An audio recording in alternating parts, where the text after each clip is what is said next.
That's a popular spot right there. Some 30 feet below the hole. About 3 paces past that hole location, it runs all the way off the green.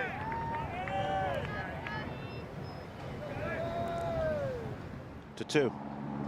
Max Grazeman now. All the bunkers are down the left. He was fearful of that.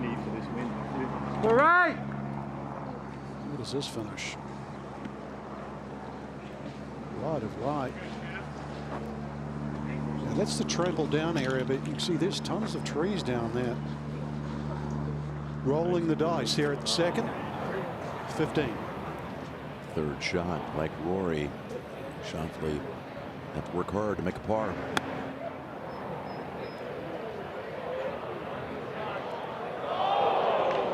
And just like Rory, coming up a little short. Both of them were in the left rough off of the tee.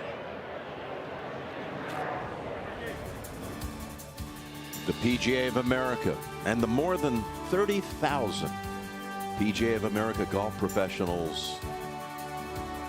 We love this game.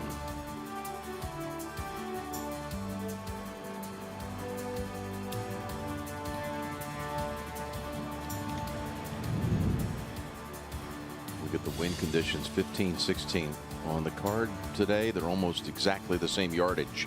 One's a 4 par, one's a 5. And the scoring average at the par 5 less than the into the wind par 4.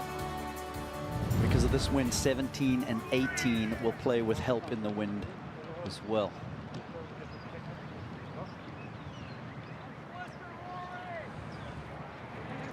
Of course, Rory has already won this championship twice.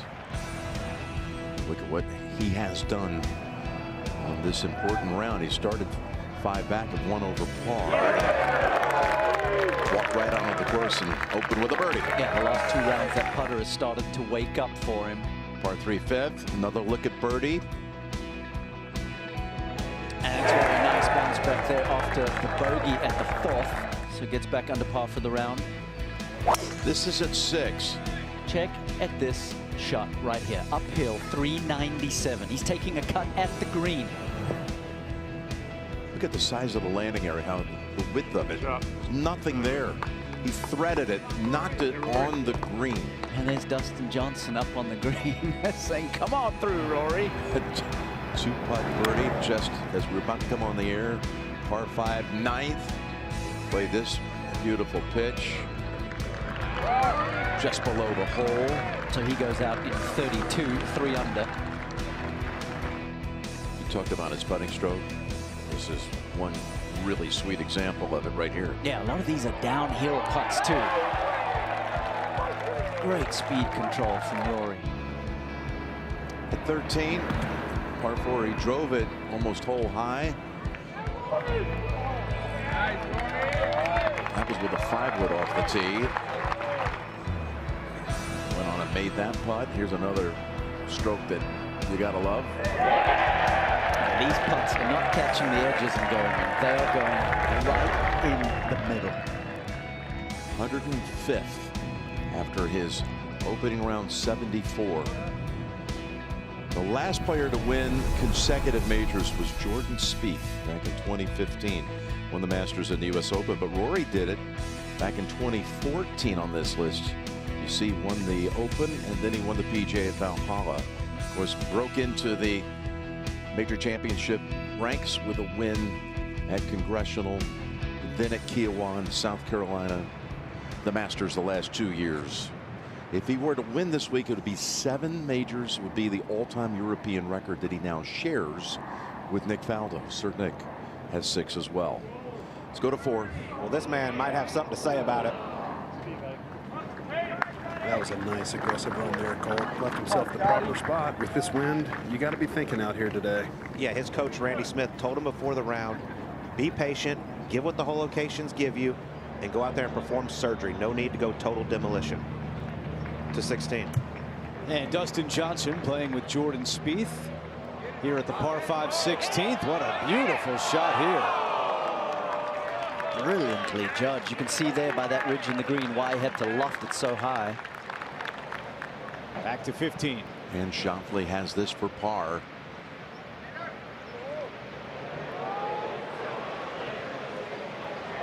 Okay, he will retreat to 2 under par. It's so bunched at every stroke. So vital. Let's go to 2. Long way right, 140 yards left for Grazeman into the second green. So he goes right and now left. Zigzagging his way up here.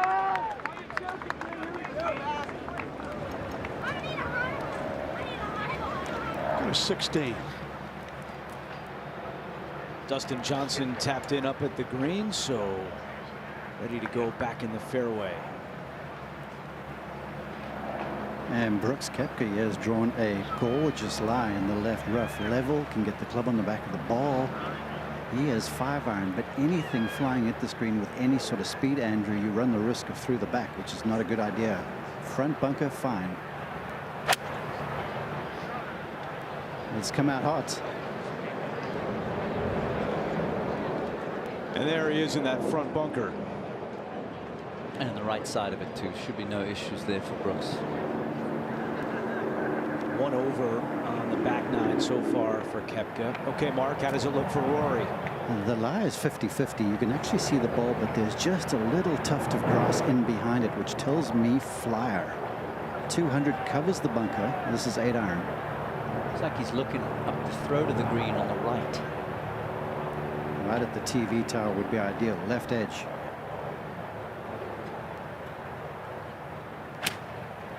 That's the line, but it's a little drift in the wind now. That's got to slow down. So beyond the green for McIlroy.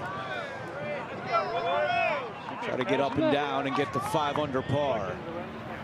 Let's go back to 6. Well, the lie is good for Aaron Wright. Still a tricky shot. Oh, borderline drivable today with the wind at their back. And that is very well done. It's going to get better. So Wright currently 2 back. We go to 5. And Siwoo. Bogey the 4th. Okay. Siwoo tied for 8th last year in the PGA Championship. In with a chance here. Now the 3rd shot for the native New Jersey man, Max Grazeman. He's trying to parachute this one down. And oh, settle. After the birdie at the opening hole, making a mess here. That's the 5th. And it's right into the wind, which the conditions have been picking up over the last hour. That's an 8-iron starting left, cutting back just right of it. Has he got the number? I think so. Great control there from Scotty. Scotty with a chance to get on the birdie board with that putt. Let's go down to Amanda. Joining us now is Nathan Carnes, Vice President of the PGA of America. Thank you so much for joining us, and we are so happy to be here. This marked a historic return for the PGA of America back to Aronimink. Has the golf course delivered or what, at least so far? It's getting really good out there right now, and that's what we hope for this week as we bring the PGA Championship back to Aronimink. Such an iconic golf course with a lot of history with the PGA of America. It's now hosted 3 of our major championships, the PGA, the Senior PGA, and our women's KPMG PGA Championship. And golf course is in great shape, great setup by the world's best, Kerry Haig. That's right. And it's really neat to see the leaders coming up that leaderboard. We're very prideful to have the best players in the world. One of our identities to this event is to have the strongest field in golf, and to have 97 of the top 100 here this week is amazing for us. We cannot wait to see how this unfolds. Now, of course, there's a lot going on with the PGA of America. There's a new CEO in Terry Clark. Talk to me a little bit about what matters so much to the PGA of America in terms of shaping the game of golf, and what you're hoping Terry now brings to the future. You know, what's interesting about golf is if you're not very involved with it, it can be very confusing. When you look at the governing bodies, you look at the PGA of America, the PGA Tour, the United States Golf Association, the RNA, and Augusta National. We all have our own special place in golf and what we do for the game. At the PGA of America, we live in two worlds where we get to host and manage and operate some of the world's best spectator championships, PGA Championships, Women's PGA Championship, Senior PGA Championship, and of course, the Ryder Cup. But we also live in the recreational side where our more than 30,000 PGA of America golf professionals who grow and teach and manage golf facilities throughout the country get to improve the lives of the golfing community through teaching programs and really grow the game, which is the mission of the PGA of America, to serve those 45 million golfers in the United States. Yeah, Jim Nantz said it best the other night. He said that PGA professionals are the heartbeat of this game, and that is exactly right. Thank you so much for joining us. We cannot wait for a tremendous weekend. Yeah, thank you very much. All right, thank you, Amanda. That is so true. They really are ones that are on the front lines of this game, do so much. Admire them all. Let's go to 16. Yeah, Koepka can be aggressive here out of the bunker, and he almost holds it. So a short birdie putt coming up for Koepka as we go to 6. A chance for birdie for Rai. Yeah, really well done. So we have more congestion on this leaderboard. He's just one back. To 3. And Justin Thomas, two-time PGA champion, with his second into the par 4. Gosh, that was kicked so beautifully. Nice shot there from JT. Beautiful look at birdie coming for Justin. Now over at 16, the third for McIlroy. Lob wedge laid wide open. Taking this one sky high. That is upstairs, but so hard from behind that green, Andrew. Leave himself a uphill putt for birdie. As we go over to 2. See what Max Grazeman can do here. Outside chance for 4, but I think somehow just knock that in. 5. Be even through 2 holes. That would be the way I would look at it as we go to 1. Matsuyama.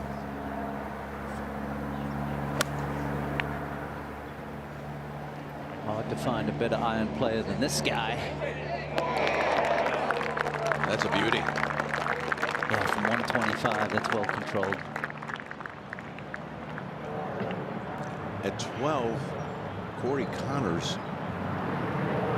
This is his third shot. Yeah, drove it in the right rough and had to pitch out. He's one off the lead, but he's got a putt outside 10 feet for his par at 16. Trevor, you think about Rory in the par 5. So far this week, he is even on the par 5s, and if he doesn't get this one to drop from 12 feet away, he'll remain even through 3 rounds. Hard to believe with his power, but just goes to show these green complexes, if you're out of position, can cause havoc. Absolutely nothing guaranteed as the wind really freshens. And this one's going to be fast. Hey, walking right after it. Andrew, there was a lot of indecision there. He was looking at Andrew Putnam. There's like a confluence of holes here on 9T. And I feel like Rory got out of routine there a little bit. All right, we're going to go to the first tee, the final pairing, and the overnight leaders about to get their round underway.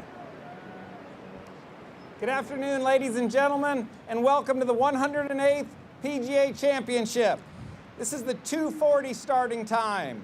Now on the tee, please welcome from North Carolina, Alex Smalley. He's been showing some really good form here in the last month. Yeah, sure has. Last 5 starts, 21st, 14th, 2nd, 7th, and 17th. But this is a different type of stage right here. His best finish ever in a major, a tie for 23rd. Overall, just his 5th major start. Oh boy. That is an atypical ball flight for Alex Smalley. Typically draws it very consistently. All nerves right there. You bet it is. From Nevada, Maverick McNeely. Matt McNeely's 30 years old. He was 18th at Augusta this year. This is his 14th career major. Currently has a high ranking in the world, number 33. Actually, one time got as high as number 10. His play not surprising anyone in the locker room. Oh yeah! Right down Main Street! The referee for this group is PGA of America member from Minnesota, David Potus. Okay, catches the piece up the left-hand side. Nice tee shot from Maverick.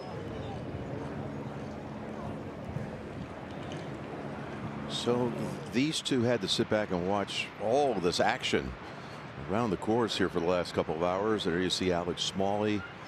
He resides still in North Carolina, graduated from Duke. He's a member at Sedgefield, where every year the tour gathers for the Wyndham Championship tournament. We really enjoy broadcasting. He's a member there at Sedgefield, which is a Donald Ross course like this one. Then you got Maverick McNeely. He won in the fall of 24. And over the last couple of years, you know, he's now turned the corner, become on the top tier of the guys on the PGA Tour. Yeah, I agree with that. He got his first win just a little while back. It's been a long morning for those two, and they've seen a bunch of guys come out hot. Big time pressure for them over the next few hours. Let's go to 6. Oberg flashed the tee shot across the corner, so just a short pitch. Should get rewarded here. This hole playing very easy downwind today. To 5. Scotty for his first birdie. Lightning quick.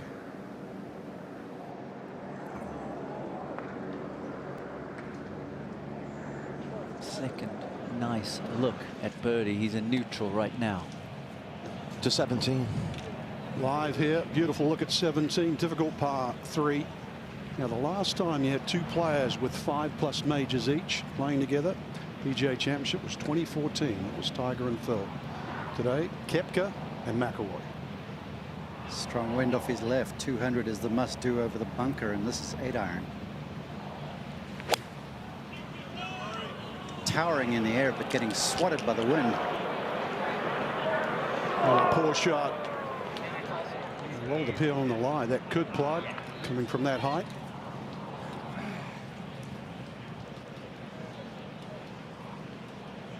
Looks like it might have there, Frank. Go to 3. Thomas for birdie. Justin Thomas to 3 under par. Good job paying off that brilliant wedge.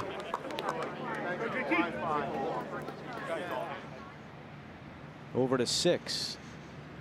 Far from a gimme for Oberg. Excellent 3. Another one on that first page now. All within a shot of each other. Great start. Now across to 2, the short par 4, dogleg left. South African. Leader on day 1. And now he joins the lead again. Of course, his win on the PGA Tour came on a Donald Ross course. Detroit. To 1. Hideki for birdie at 1. Oh, that was a bit feeble. Well, we have 5 now, tied at 4 under par.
Sir, all up.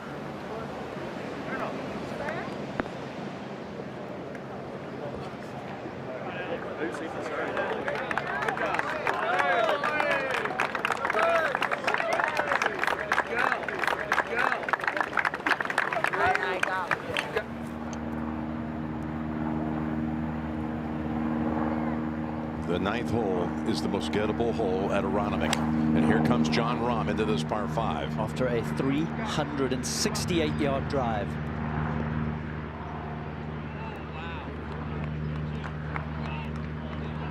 So Rahm in good position at the par 5 with a nice eagle look.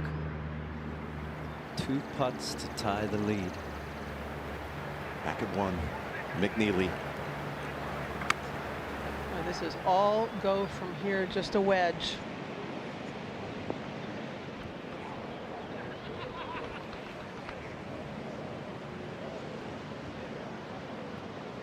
Trying to get an idea how close that is. Outside 20. Let's go to 6. He's going to take it over those bunkers on the corner. 310 to cover on that line, Frank. Succeeds easily. Right up the throat. Well, McIlroy drove it a couple of hours ago. Scheffler about 10 yards short. Now across to 17. Greenside bunker. Not very many people have been playing it that well out of there. Barely anyone getting it up and down. And of course the lie here does not help. Plugged. Fried egg on that upslope. Got to be very deft with this. Just see how soft the sand is because of his footprints. He decided to go with a square face off the upslope there. I might have opened the face up and taken a bigger swing, Frank. The ball had sort of moved forward in the plug. I think that's why there was so much sand there. Maybe that's why he squared it up. Yeah, quite a short backswing. Really, really difficult shot. A little bit of a hit and hope. To the first. What do you think it was like for these two, Trevor, waiting around to a 2:40 starting time and seeing the action on the course going wild? Yeah, it's a real long morning, and you need to make a decision. You know, do you actually want to tune in and watch the early coverage to see how the course is playing, or do you want to block all of that out and just stay in your own world? And these are two guys that don't have too much experience in this kind of position.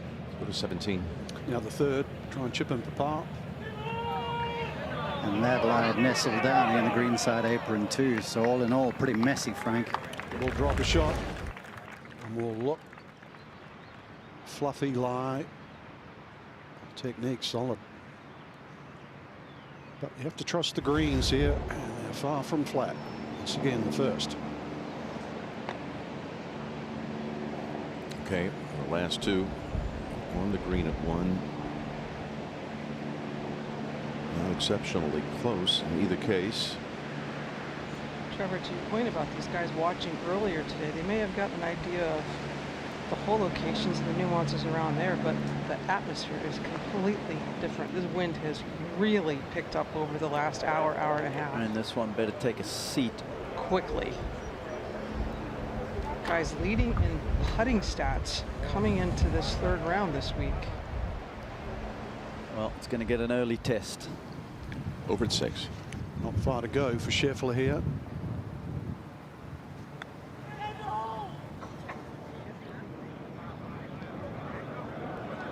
So tidy in just about every department in his game.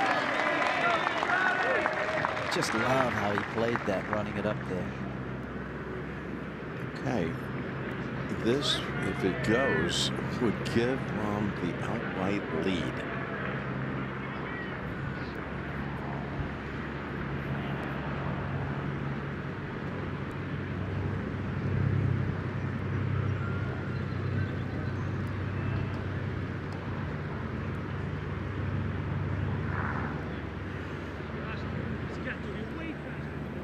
Okay.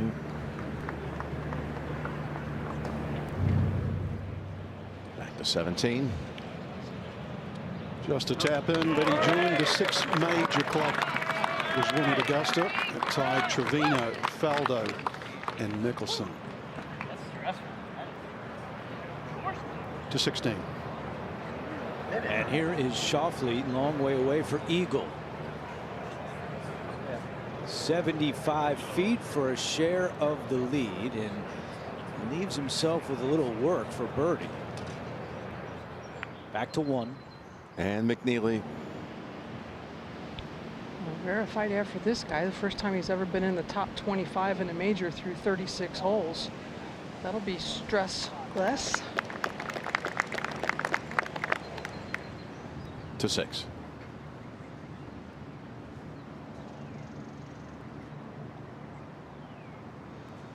That's a beautifully played hole. Great tee shot. Pitch was exquisite. And Scheffler opens up his account for the day. To 3. And Potgieter missed the fairway off the tee. Here's his second. 129 to the hole and comes up short.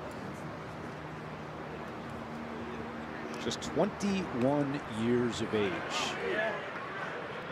Up to 18. Okay, Rory ready to rip driver. Jim, I figured with a wind condition which is downwind and the bunker up the right side at about 330, he may lay back to 3 metal, but no, we're going to open up the bank account and just let it fly. Yeah, he's been aiming down the left and hitting a fade here the first couple days.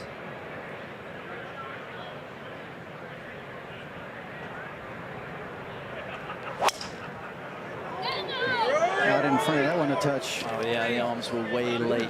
Is it enough to cover?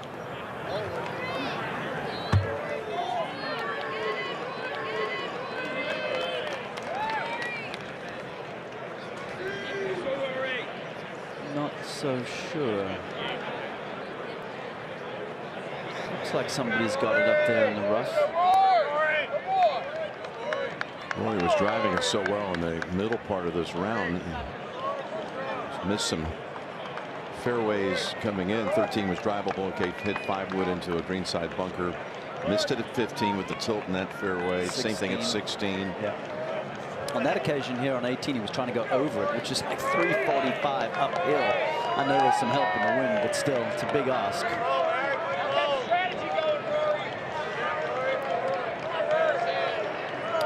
Anxiously walking up the hill.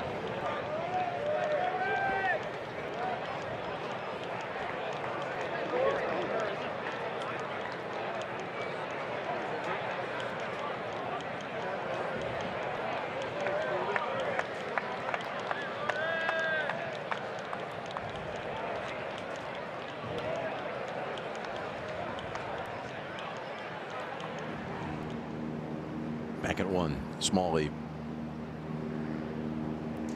It's been a jittery start. They could get out of here with a 4.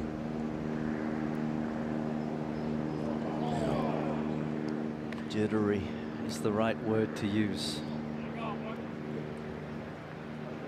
Okay, we're down to 2 players now at 4 under par. At 9, Rahm can make it 3 again for birdie, and he's at 4 under par. What a marvelous opening 9 for Jon Rahm. Bogey free, 3 under 32. Over at 3. And Potgieter trying to work his way out of trouble. Here's his third. That's well judged right there. And a chance to save par and remain tied at the top. Up to 18. Oh, that lie for McIlroy. It's another thick one like he had at 15. Yeah, it has nestled just a touch, but good news is he doesn't have that far to go after flying those bunkers. May need to flight it down just a touch with those limbs hanging over from the big tree. At 16. Xander trying to bounce back after the bogey last hole. And he does. Walks it in for birdie at 16. Schauffele back to 3 under par with 2 holes left to play. We go to 14. And Matty Schmidt for birdie. He could pull one shot back, and he does. That is his 5th birdie of the day. What a leaderboard. To 2. Now McNeely, breeze coming off the left. Trying to work on a better shot that is more reliable to go to the left in wind conditions like this, but that is not going to happen. It's right of right, Doug. It is indeed. Oh. We're going to need an official down there at some stage. Get a sandwich. That's about it from there. 218. And Jordan Spieth has this for par.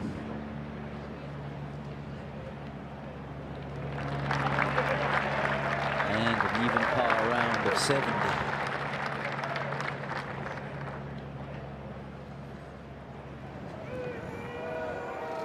To 3.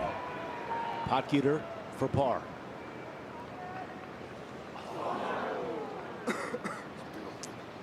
Tough one there, and he'll drop a shot as we go to 2. Smalley now.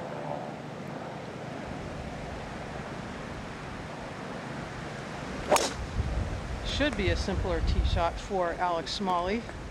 There's an actual shot to draw. Breeze still taking that to the right. Hard fairway to hit today with the cross breeze. To 7. And Scotty on the tee. Completely behind tee shot, and he is riding the wind with this one. It is whipping from left to right. That's got a chance of getting down the hill, Andrew. And it just scoots back into the fairway. So Scotty will have a great look here at 7. Back to 18. Here you can see the uphill nature of this shot for Rory. He could use a backhoe out of this thick lie. Wind howling. 125 front.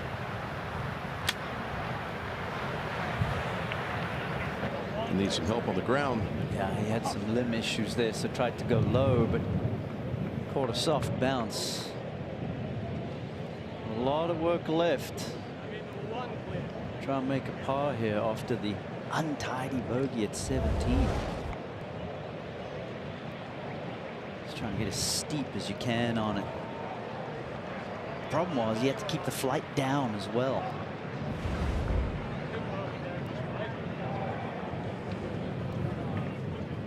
Well, it hasn't been easy this last hour or so. He was able to grind out a par at 15. Failed to birdie 16. So we go to 5. And JT. Trying to flight something down back into the wind. Oh, that worked out. Yeah. That's a wonderful shot. Gosh, that wind is really starting to whip now. At 17. Sandy using the left side of the 17th tee to open that green up. Got his attention. Oh, excellent. That is going to be wrong side of the hill now. It's the problem with the greens here. That's a yard from being excellent, rolling back down. He knows it. 14. And the Canadian Nick Taylor down the hill for another birdie here at 14. And he's one back. 4 under par on his round, bogey free. We are log jammed here outside of Philadelphia. To 18. Do you know we right now have 12 players 1 shot off the lead. 12 players at 3 under par. One of whom happens to be Rory McIlroy here at the 18th. Just trying to play a little traffic cop right now and control the throngs of folks that are around this green. He's got his hands full here, gentlemen. He's going to have to go in low because the wind is just blowing so hard and where the hole location is. But the issue is with a swale in front, if you pull this slightly, he could miss the green with a bad bounce.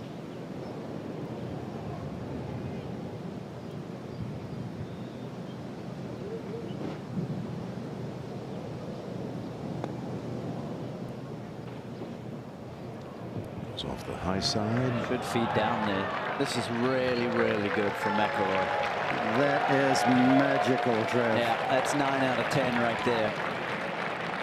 But not dead yet. Mark, you said he's got his hands full. You can just see with these conditions picking up, the late starters are going to have their hands full too. As Cantley's at the 9th. 1 under on his round so far.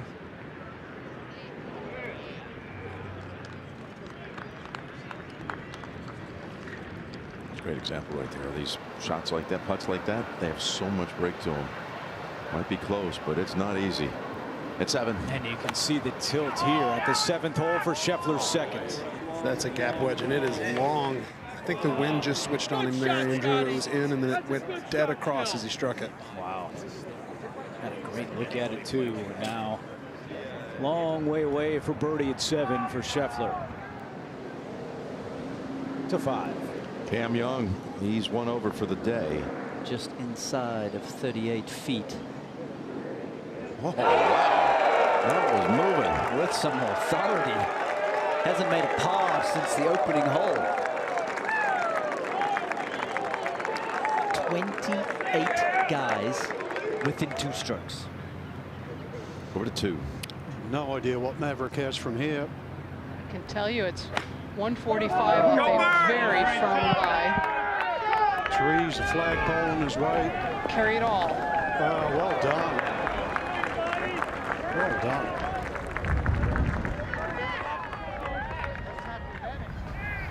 To 3.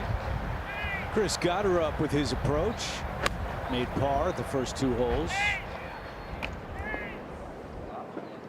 Bounces this one on and leaves it a little bit short for his birdie. To 5. And Thomas to move within 1. Birdie for JT. So both Thomas and Young put up 2s at the 5th. Let's go to 3. Matsuyama's approach on the way.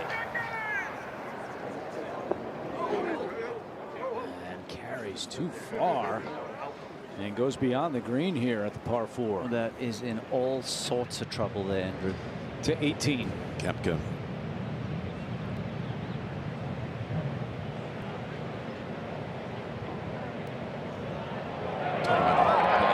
Made it look easy. Beautiful. He's not out of it either. He's fought back nicely off the bogeys at 10 and 12 with birdies at 13 and 16. At 17. Up and over that mound to Xander. Outside of 40 feet.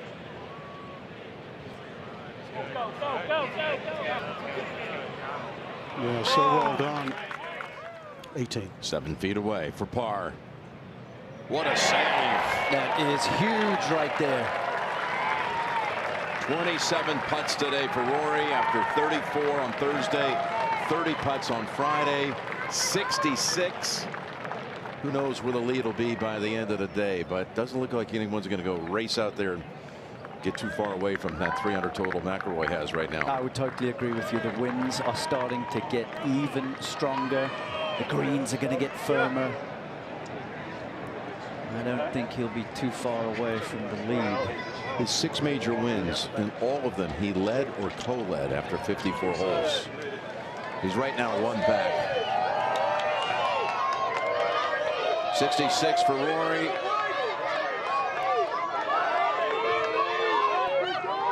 $68 for Koepka. Those two with 11 majors between them. Head into scoring, knowing they'll have a shot tomorrow. The good news for Rory is that putter has started to wake up after being bulky in round 1.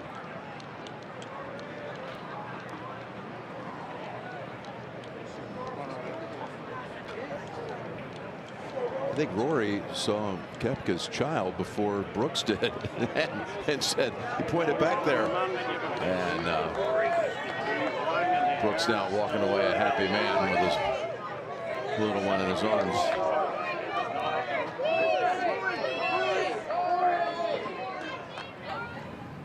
Let's go to 7. And what's the read here, Johnson? He's playing it about 20 feet out to the left. Scotty! In the hole! This looks like really good speed, Andrew. Wow, I can't believe that didn't keep breaking. Trevor, you said it. The wind's starting to affect the putts now, too. Let's go to 6. Fun hole here at the moment with the wind at your back, Thomas. Hit it high and launch it. Takes nearly everything out of play.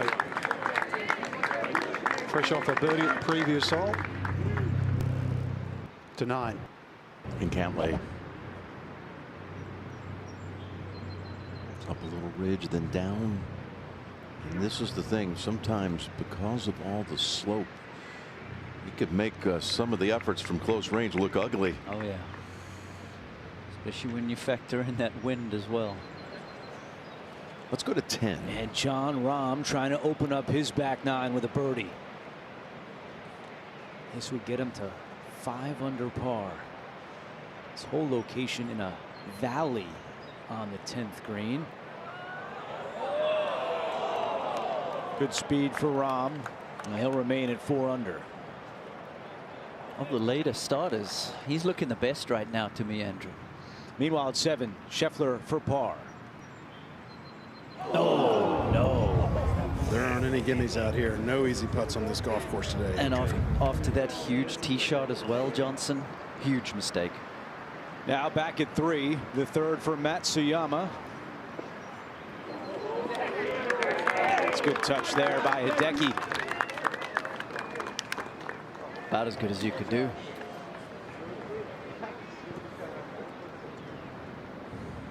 Let's go to 2. Check in with McNeely. Chance for a birdie. Wind is pushing this putt, and it will move to the right. He's some 3 from where he was. I think he would take 4 right now, Frank. I think you're right.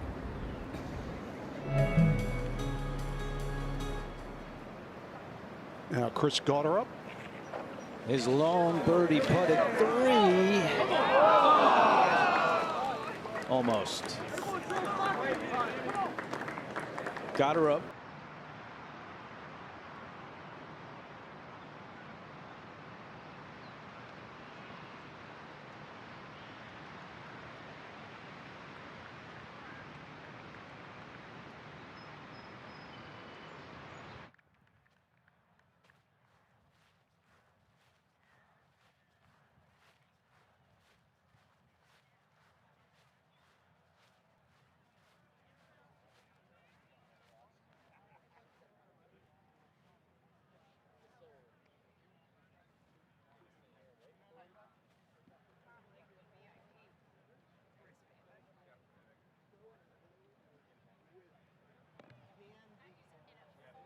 Which is a truism. I believe in that.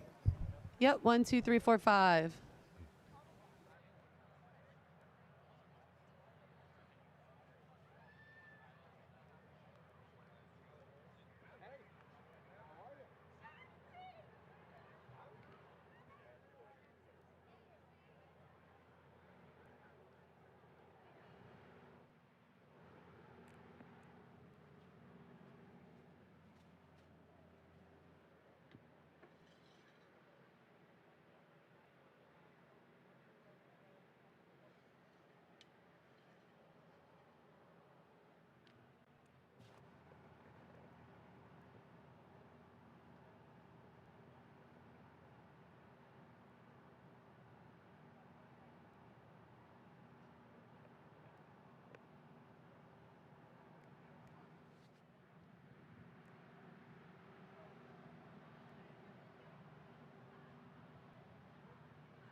108th PGA Championship on CBS Sports, sponsored by the new Callaway Chrome Tour family. Believe in faster.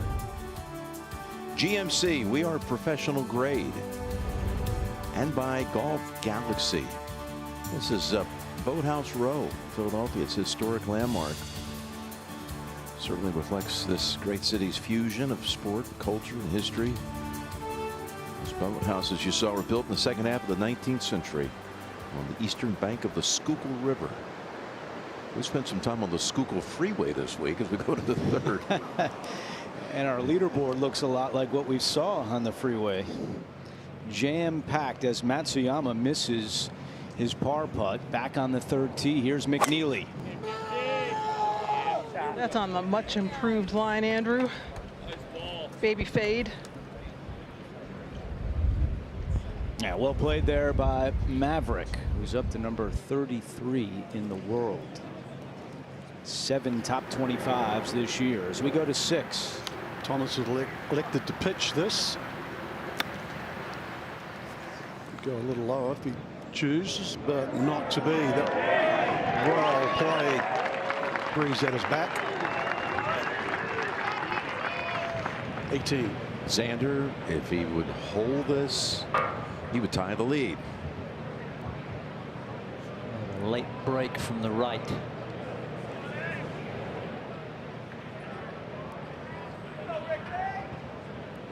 Aerial coverage is brought to you by Goodyear, the new Goodyear Eagle.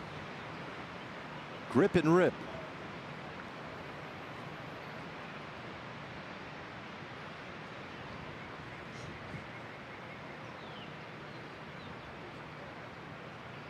Let's get back up to 18 here. And Fowler playing with Xander.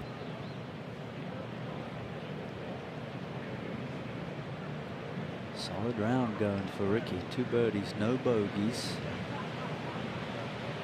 And there's that wind gust that we've been talking about.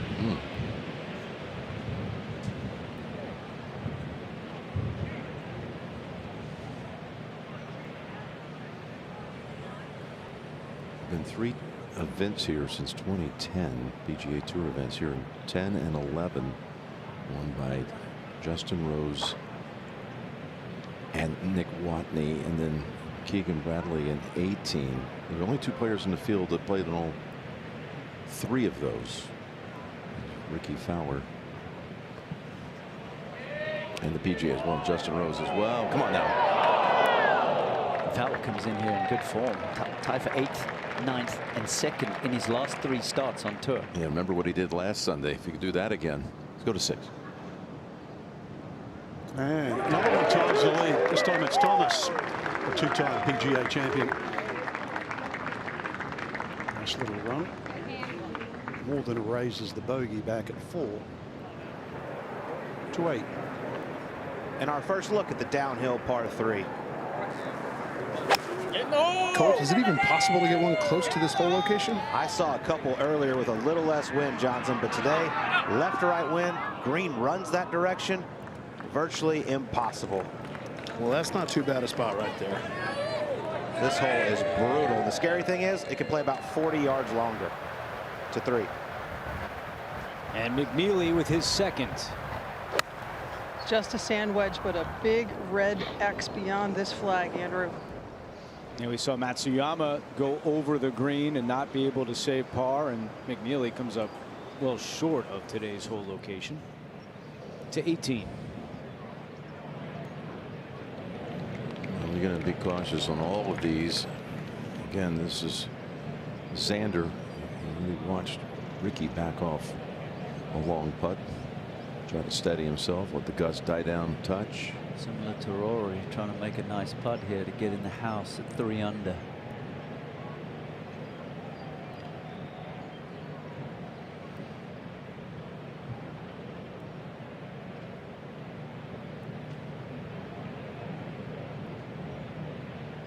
Good putt. Yeah, just like Rory, 66 for Xander. And they both are in the clubhouse at 3 under par. The winner 2 years ago at Valhalla. The cream is rising to the top. Very much so.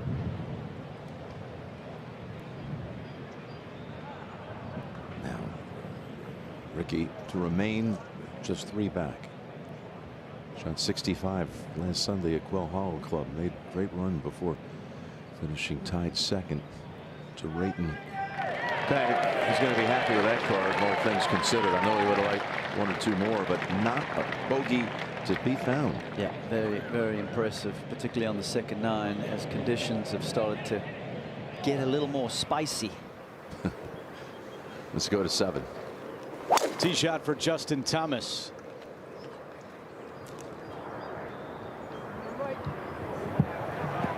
And that one looks to be in some thick rough here at 7. That's the longest rough on the course, and those hummocks to the right of 7. That's all sorts of problems there. Back to 5. Jaeger came out Thursday making birdies, and then yesterday made all pars. Yeah, he's now made 28 straight pars. Let's go to 4. And the long hitting Chris Goddard trying to hit a little slice back to this hole location here at 4. That one ends up a lot where we saw Scotty Scheffler earlier. One of the favorites coming into the week as we go back to 3. And a long birdie putt for Maverick McNeely. That helping wind is actually going to push this putt some, almost negate some of the uphill. 60 feet away, and that is great speed for McNeely. Not very often you see a putt that long here without an enormous amount of break. Up to 11. Well, can't see the ball. Uphill second shot. Not that far, though. Rahm is as strong as an ox. Not even he can muscle it onto this green. It's a deep bunker. A little bit of green to work with. To 9. All right, Oberg is at 3 under, 1 off the lead, but going after this par 5 from 252 up the hill. Wind helping, and this is good right here. Slow down. It should just catch a little piece of backstop there. Okay. Okay, he's got to look at eagle. Let's go to 8. Johnson, how are the fine people of Philadelphia treating the Dallas Cowboy fan? Hearing a lot of Eagles chants out here, Colt. Whoa, how did that ball go that way, Colt? That's not what you want to have left after a short miss at the last. 11. Second shot did not find the bunker. Might be a break for John. Over the upslope. He could go long left and bring it back off the slope if he likes. Decided to take the more direct route. That is going to be a big breaking putt to save par there, Frank. There are no neutral putts on the 11th green, that's for sure. Choked down quite a bit on this. Yeah, you got to come into it nice and steep. Keep the hands ahead, get that leading edge underneath the ball. 16. And the 3rd for Schmidt. 144 to the hole here at the par 5. And that, with beautiful distance control, he'll have a chance for birdie. To 6. Minwoo Lee, he's got the firepower here at 6. Hold. Hold. Stay left. Go. Go. Stay left. Go. Oh, the chef is cooking there. Yeah. And like McIlroy earlier in the day, he has driven this hole. Nice. Stay right. Here we go, Minwoo. Huge hit. Just a mere 380 yards. Back to Scheffler. And Scheffler with a nasty one here at 8. Oh boy. Breaks Colt. left to right. Wind going that direction, Johnson. That's, yeah, Colt, that wind, you definitely have to start planning for it now. That's 2 bad misses in a row for Scheffler. He falls 3 back. And over at 4, Goddard up with a lengthy one for birdie. Should break hard to the left as it starts to slow down. That one's going to miss low. Man who started his college career at Rutgers, ended up at Oklahoma.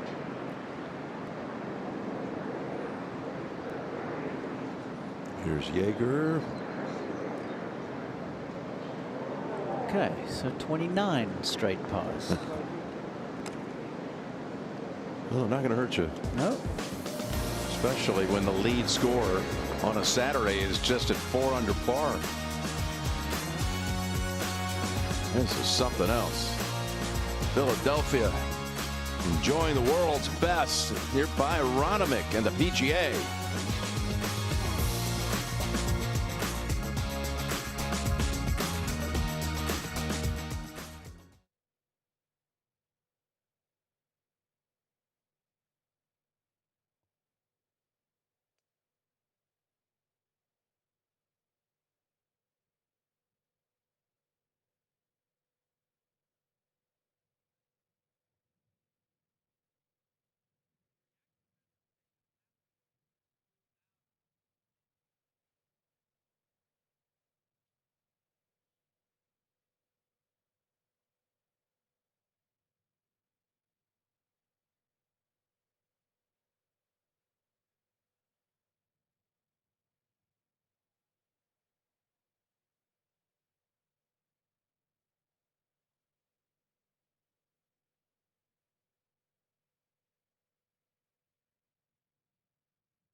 Tracing by Top Tracer is brought to you in partnership with Rolex.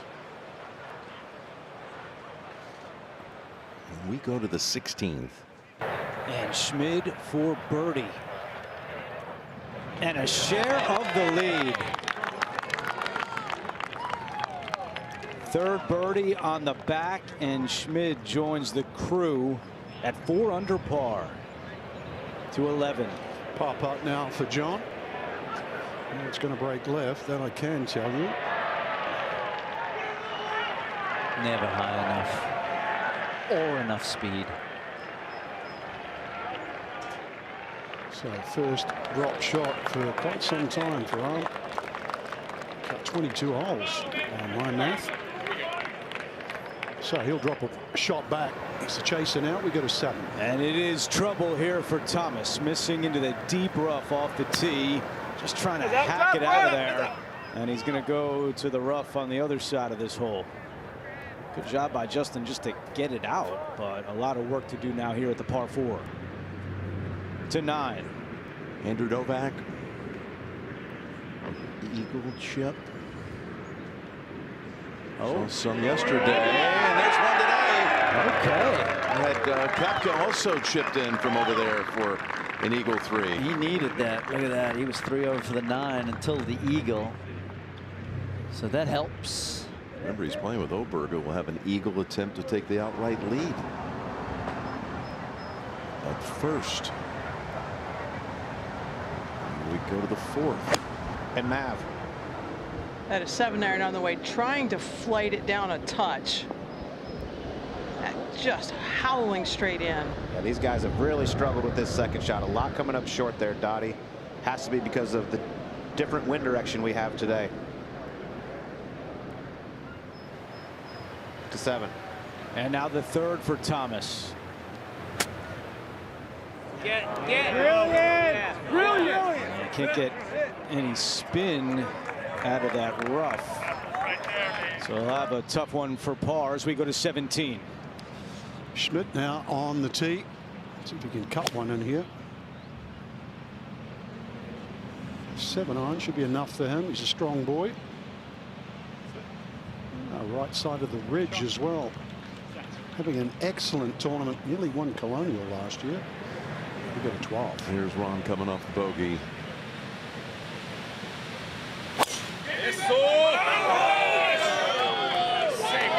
Trying to thread it through those bunkers. And does.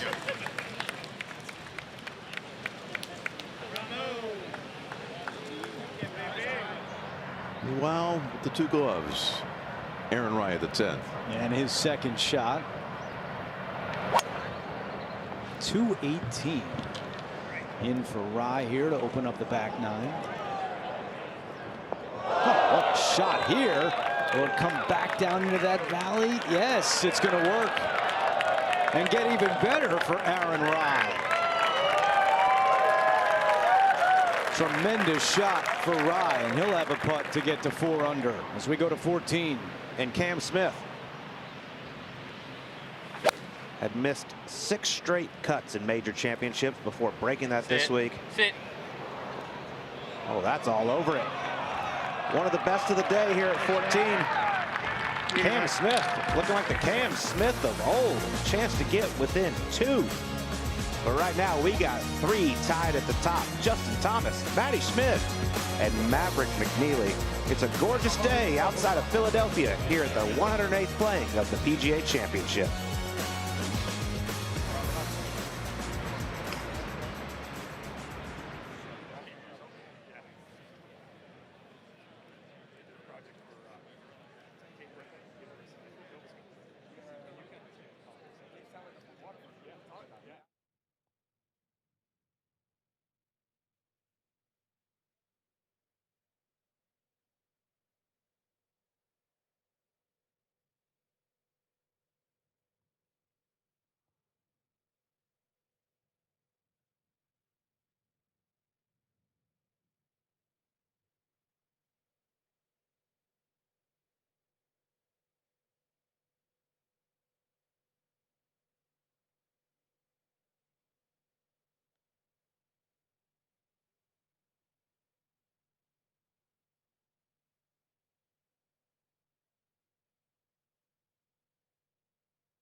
Hello.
At 9, Oberg for eagle.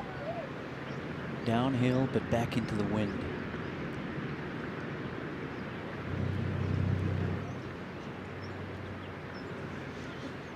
He's out about 3 feet.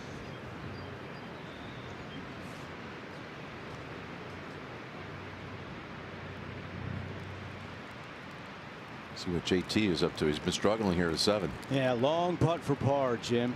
Trying to stay at 4 under.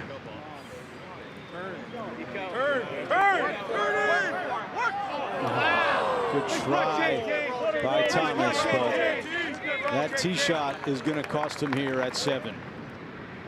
Back to 9. And now Ober to join the leaders. Birdie time. Okay, that's 3 birdies in his last 6 holes. 4 tied at the top. Back to 6. Minwoo Lee for birdie. Just missed the eagle putt. So had to work very hard in 2-putt after driving the green here. Just a couple of everything. Pars, bogeys, birdies. To 4. And McNeely with a lengthy one for birdie. If it turns anywhere, even with the speed early, it'll be left. And then it's sort of like Velcro at the end. Boy, he had it read nicely, but comes up a few feet short. Incredible player in college, trying to find that first major championship. Back to 7. And Thomas for bogey. See his hands whipping in that wind, and it's been an interesting start to this 3rd round for Thomas. He is 1 shot back now. Up to 9. And Scotty.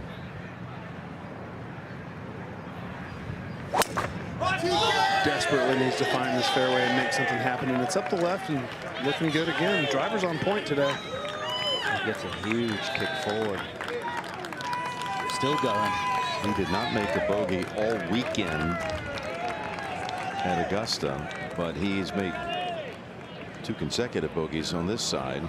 So we go to 17. The 28-year-old has a chance to take the lead all on his own. Well, had a great amateur resume. Expected a lot out of him. He's been a pro for 6 years.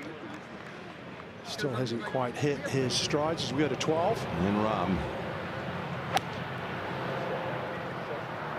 Oh, fight that wind that's in out of the right. It's a tough pin to find today. It is, because the wind is pushing the ball away from it, and that just crept over the other side of the ridge. Over to 5 now. McNeely. That 7-iron on the way. Hole cut kind of what looks like a big bathtub. He's in the shower. Yeah, that's his best iron shot of the day. First time inside of 30 feet. Let's go to 16. Nick Taylor just 1 shot back. He's got the club face wide open for his 3rd here at the par 5. Just carries it on, and that is beautiful for Taylor. Such a good shot right there. He could have missed the green easily. And he'll have a putt to get to 4 under as we go to 14. And Cam Smith with a chance to get to 3 under. He just smashed it through the break. That was for 5 birdies his last 6 holes to 10. And saw the beautiful approach from Rye. This for birdie. Well done by Aaron Rye. And he goes to 4 under par.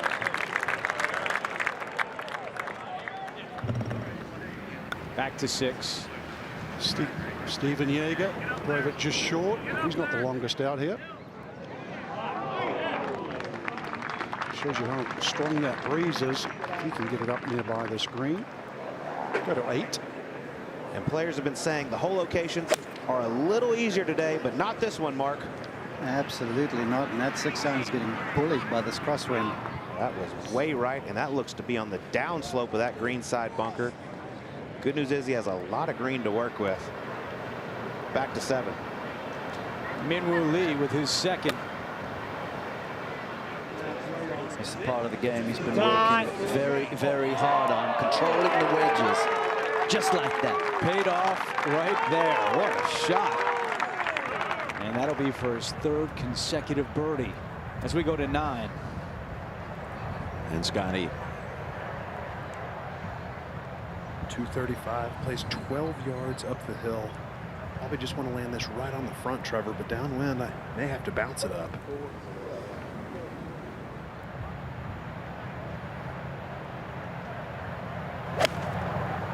The It's a 5-iron and a great strike, leaking a little bit towards the center, right center of the green.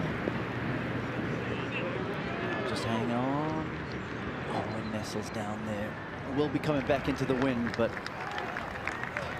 no gimme up and down. That shot was better than that. Back to 16. And here's the birdie putt for Taylor. To 4 under. Nick Taylor with now 2 birdies in his last 3 holes, and he joins the group atop the leaderboard to 12. Here's Rahm. Long distance. And 45 feet up and over this ridge. Good putt. Yeah, it's very well done. Well, around where we've already seen 365s, 466s.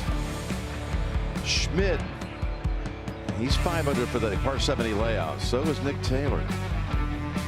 They're coming home. Going to be part of the picture on Sunday among many, many luminaries of the sport.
PGA Junior League is bringing friends, families, and communities together through golf with expert PGA and LPGA coaching. You can find a team near you at PGAJuniorLeague.com.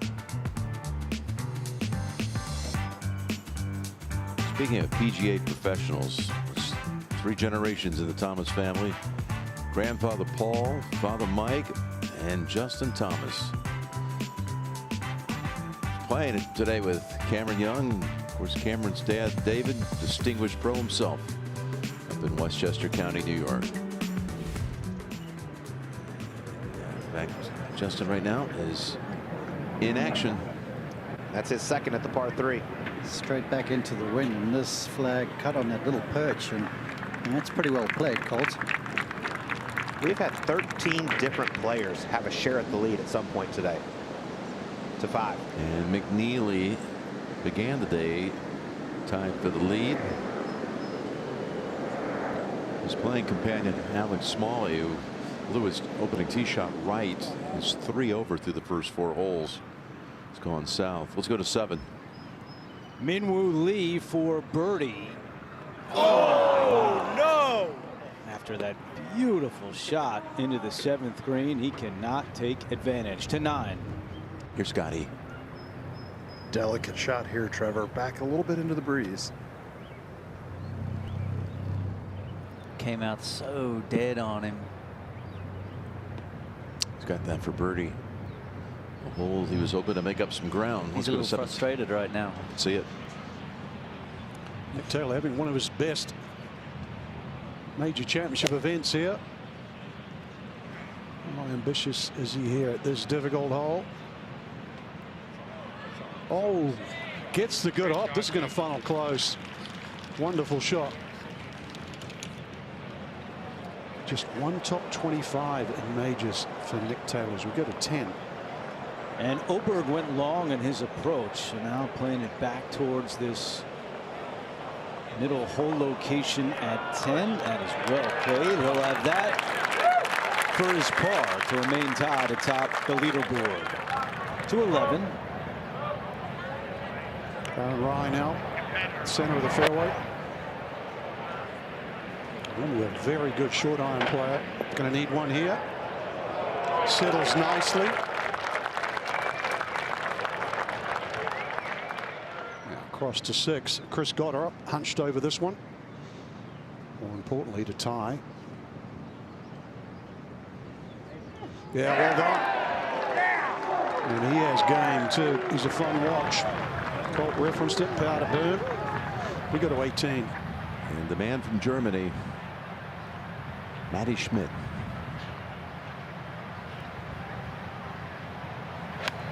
.179 yards up the hill. Down gale.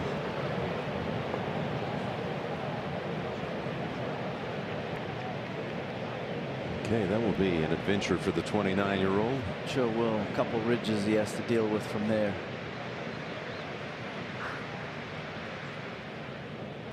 2 putts for Schmidt to match the low round of the day and the championship at 65. Let's go to 8. And Justin Thomas hoping for just 1 putt here at 8. Boy, he hit a good putt there. Just stayed on the high side. He can't believe it. That'll be another bogey to 9. Birdie attempt. Tricky read here. Grain going one direction, but it looks like it breaks the other way. It's an awful finish to the front 9 for Scheffler. Bogey 7 and 8, and then doesn't take advantage of the par 5 with a 5-iron in. He's done all of his work, all of his scoring on the second side the first 2 days. 1 over on the front today.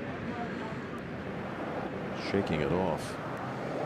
As we go to the 6. Live with Maverick. Take a tee shot across those diagonal bunkers up the hill.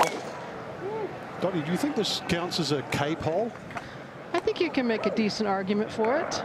Kind of bite off as much as you chew. The emphasis on the diagonal part. I think he bit off the right amount. Good tee shot.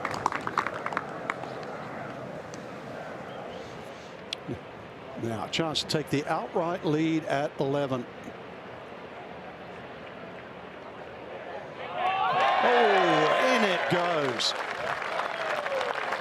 So finally somebody gets to 5. What a great run. 3 in a row. Across to 17. Nick Taylor can do the same if he makes 2 here. That'd be rare.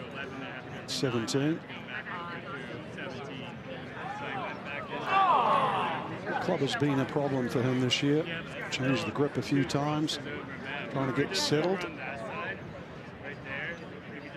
Used to be the strength of his game. Still excellent. Not a single drop shot today. 7. Here's Stephen Yeager from the left rough. What a shot. Great shot. And that one is going to go back to near where Scotty Scheffler was. And we saw Scheffler 3-putt from a spot similar to where Jaeger is. I'm being told we've set a new CBS record for the most times a graphic has said 4 birdie and the lead. It's been a wild moving day here at the 108th PGA Championship.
The 108th PGA Championship on CBS Sports is sponsored by the all-new TaylorMade TP5 and TP5X.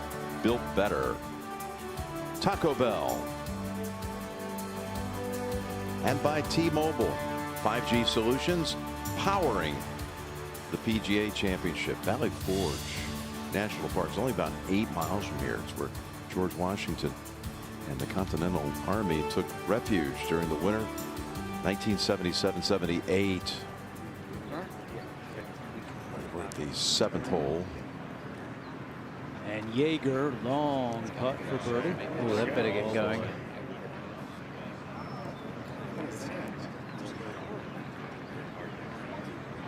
Just certain spots on these greens you cannot miss. And that is one of them here at the 7th. 211. Well, set up off the tee is Oberg. Got to get this right on the number. I guess that is superb.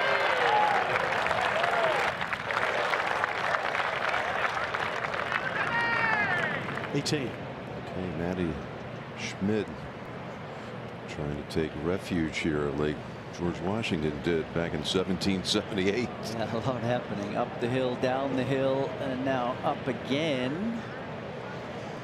That's pretty good. Yeah, from 85 feet. He'll take it. To 13. And the second for John Rahm. Drove it way down to the rough right off the green. And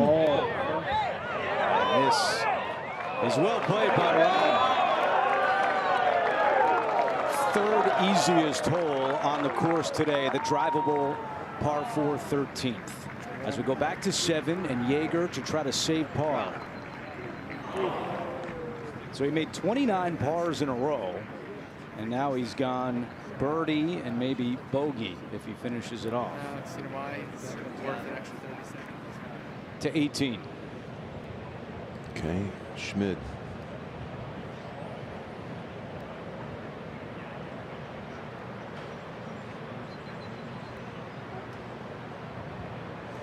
Oh, well done. Good two-punch. German-born players having a good go of it here. You saw Jaeger. You got Schmid. You got Martin Keimer, who shot 66 today. They're all 3 in the top 14. Let's go to 11. And another player can tie the lead. Spoke too soon. Now across to 6. McNeely. 65 yards downwind. That needs to check. So that's just the humps and the hollows here. Faint rise up the hill, and then you just got on the wrong side of it. No neutral putts here. 13.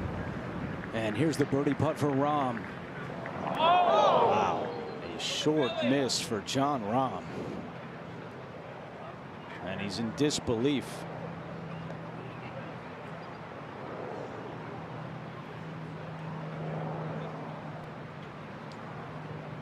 He's still looking at it.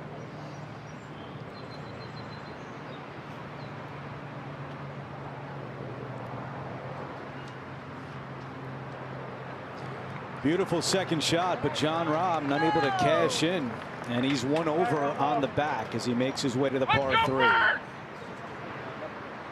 Aerial coverage is brought to you by Goodyear Eagle. Fast is in us.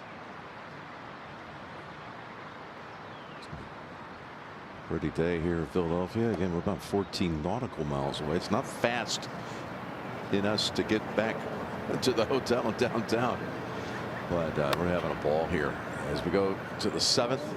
And Chris Gotterup with his approach, and it's a good one for Gotterup, who grew up about 90 miles away, Little Silver, New Jersey. Family and friends here watching him this week. To 12. He's a Monmouth County-born player. Talking about Gotterup, raised at Rumson Country Club. Beautiful course there, the Jersey Shore. Here is the guy that leads alone. We're so used to this board being bunched since Thursday. Right now, one man stands at 5 under par. That's Aaron Rai. Born in England, lives in Florida, has 1 tour win. That came in 24 at a Donald Ross course. Right. Sedgefield in Greensboro. And this 12th hole has been showing some teeth today. Second hardest hole on the golf course in this 3rd round. Tiny little area in that back right finger, and he seems to be going in with quite a lot of club here from 182.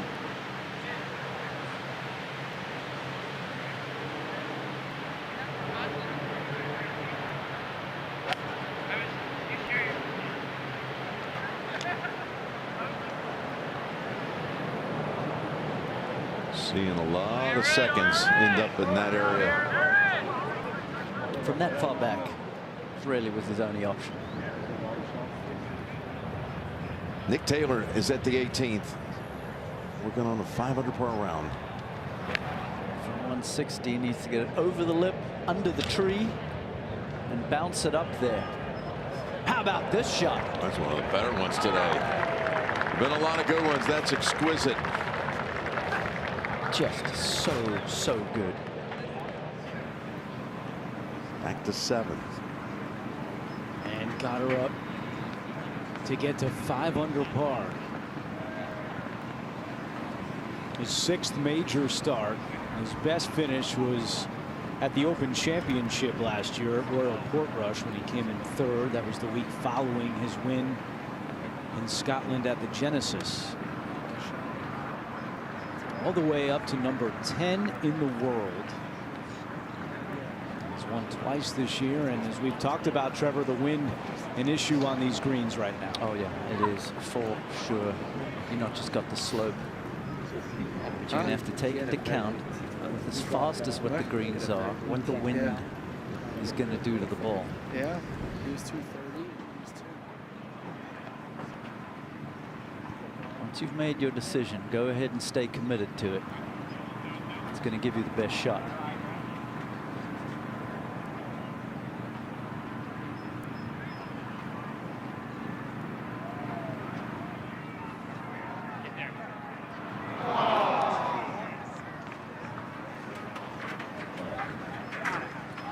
The last 10 months been life-changing for Goddard. He won over the Renaissance Club in East Lothian, Scotland, the Genesis Scottish Open. Then what a start to this calendar year, winning at Waialae and then winning at TPC Scottsdale, winning in the playoff on Super Sunday. 3 wins in the last 10 months. Yeah, he probably should have made that birdie. Those little things they not going to be easy. That was a very makeable birdie putt. Third shot for McNeely at short 6th. This will play very slow, wind hammering right into his left shoulder, Frank. Hasn't exactly been a convincing start. Screens are very, very subtle. Go to 14. And Rahm on the par 3. Likes to fade it. Wind left to right. Green slopes that way as well. He expects to hit this one close. That's a beauty from Rahm.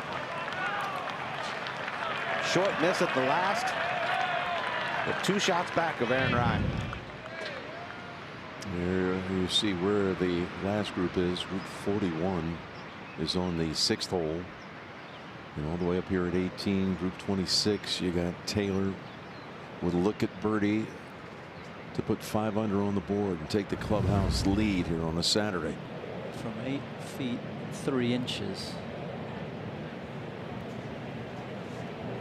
He just pointed over to the 9th green. Going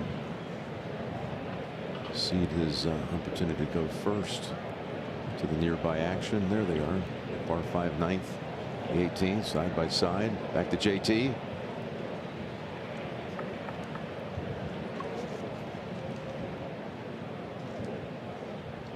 Okay. Thomas walks off the 8th at 200 par for the championship. Here we go.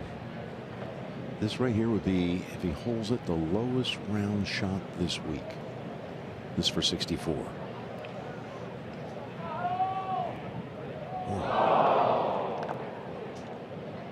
Got a good piece of it.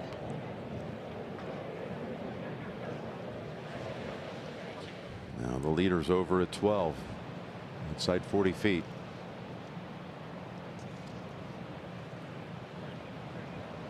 Get going. Work left. Yeah, where are they going to take it? Will 5 be the lead by the end of the day? Who knows? Everybody is bunched.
We are back with Jon Rahm at 14.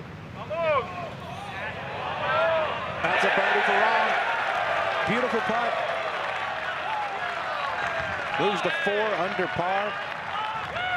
Looking for his 3rd major championship. And he's fired up. Been playing such consistent golf all season long. But earlier today, here at 1, from just inside of 30 feet, count it. And then at 5, a slippery one coming down the hill from about the same distance. Would have gone the fender. And now, just a moment ago, another beautiful putt. The putter is cooperating today. And Jon Rahm is a factor in this PGA Championship. Has made 4 putts outside of 10 feet today. To 12. And back to Rye, coming up woefully short with his first putt. Just to keep the lead. Good job. Just creeps in the right side. Keeps his nose in front. To 8. And got her up on the tee at the difficult par 3.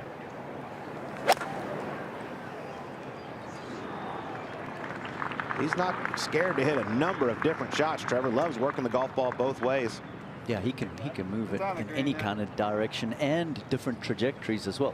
I would say he would be a guy that's rooting for this wind to keep blowing. Yeah, he tried to hook that into that hard left to right wind. Let's go back to 7. And McNeely just off the fairway here, Dottie. He has not drawn a good lie. It's settled right down to the bottom, super thick, but the angle's just fine. Full lash from 117. Not going to get there, and that'll be a difficult bunker shot for McNeely. This wind whipping as we go to 13, and our leader, Aaron Rye.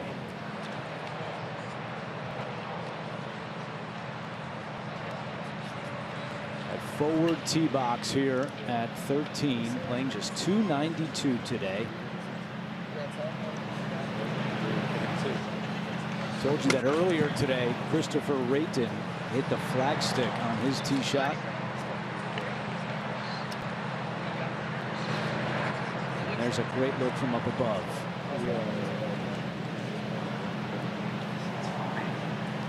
Up towards the left of the green, out of bounds.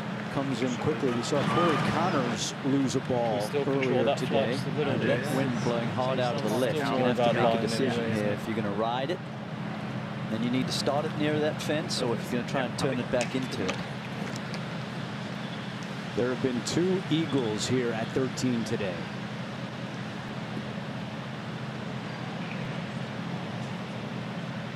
This forward tee was added just for the PGA Championship.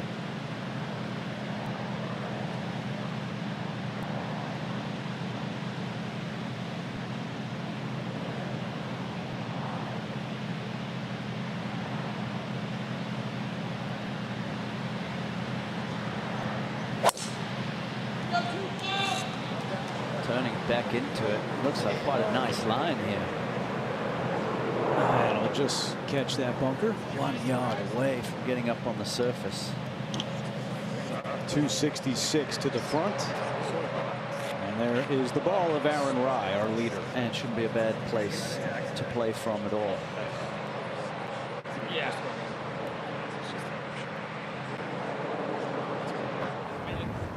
Now back over at 7. It'll be the 3rd for McNeely. Drawn a good lie. It's an area that was the machine rigged, so it's just very uniform. Playing mostly back into the wind. 2 for 2 out of the bunkers this week. Oh, and he clipped that beautifully. What a shot by McNeely. Excellent chance to remain just 1 off the lead as we go to 12. It's Oberg. Haven't really seen anybody get it in here close just yet.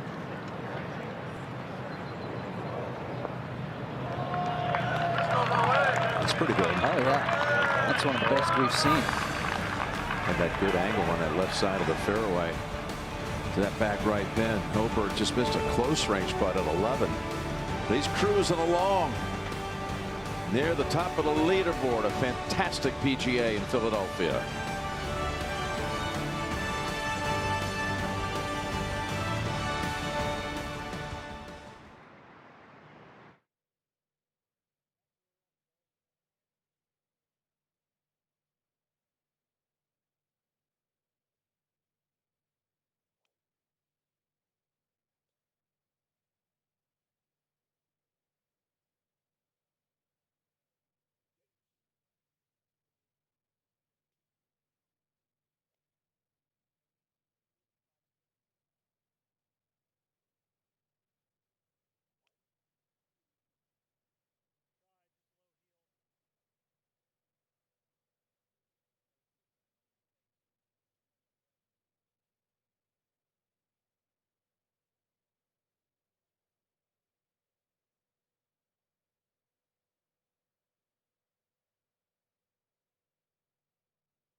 Tracing today is provided by Top Tracer.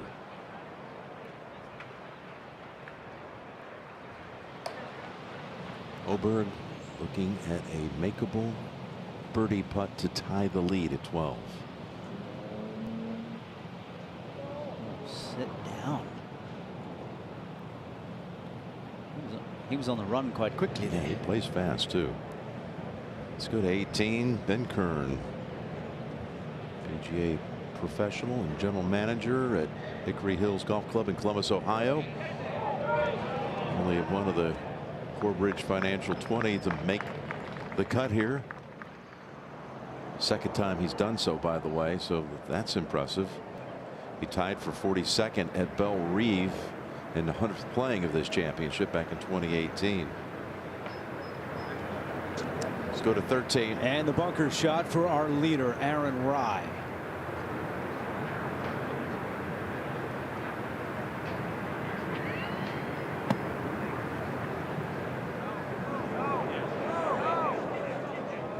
It sounded good, and he'll have a chance to increase his lead here at Aronimink. 4 under on the day and 5 under for the tournament. Back to 12. Okay. Yeah, Oberg doesn't want to give one up close range. Oh, that's shoved. Immediately pushed. So he misses the short birdie putt at 11. And then 3 putt from 15 feet at 12. That's really sloppy. Let's go to 15. And Rahm just able to keep it on the fairway by inches. And that's a downhill lie and a beautifully squeezed 6-iron. This is useful. Was it ever? That's a classy shot right there. Good shot. Got a little steeper on it because of the collar behind the ball. To 8. And got her up from around 50 feet for birdie. Should break left coming up the slope. Then start to work its way back to the right. That's gorgeous. Beautiful speed control from Goddard up. He'll tap in for his par there at 8. Back to 7. And here is Maverick McNeely. And he's able to make par. All pars so far today for Maverick. To 11. Just 100 yards left for Scheffler. Going to be taking something off of this, Frank. It's time. Oh, it was flighted down nice and low. Time to get something going here. That'll get a little better. He's not leading the tee to green statistics currently. It's been a little bit of an effort.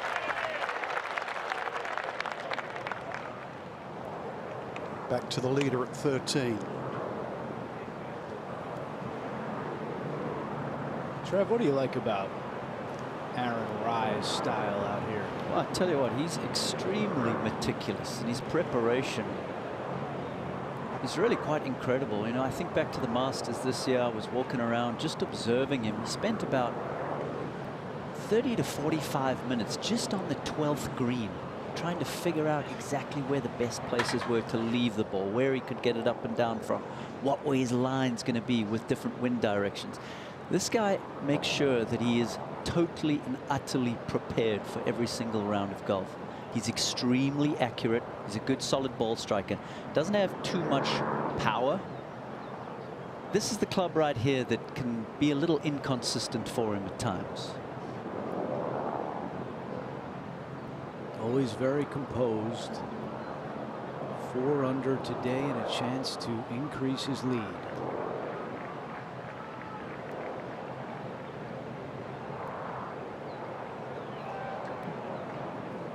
And he cannot capitalize at the short par 4. That's a par for Rye, and he remains 1 ahead of the pack.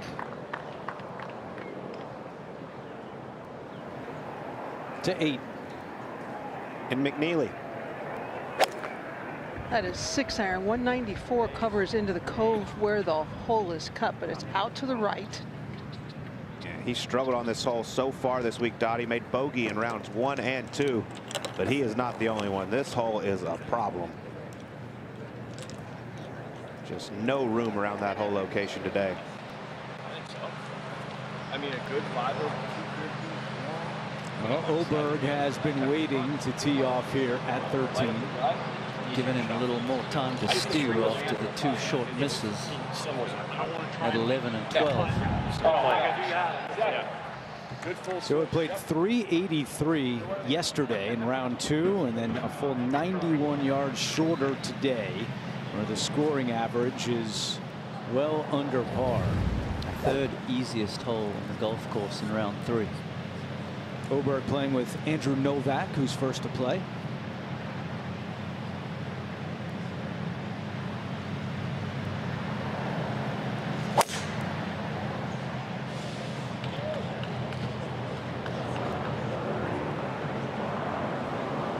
That one looked a lot like Aaron Rye's shot from a moment ago.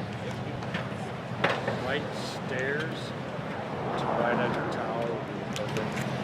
I mean, right edge of, sorry, right stairs to right edge of the grandstands is perfect. Yeah.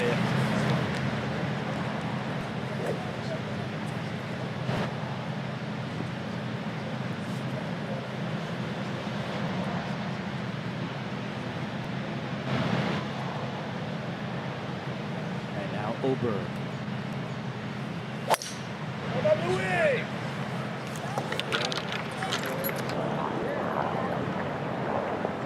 This one towards the back of the green and then settles down in the rough beyond the green for Oberg. And let's take a look at Oberg with 5G Solutions from T-Mobile for Business, delivering a reimagined view of his swing. Trev. Yeah, Lidvig has quite a strong grip. You can see the glove hand there turned over to the right.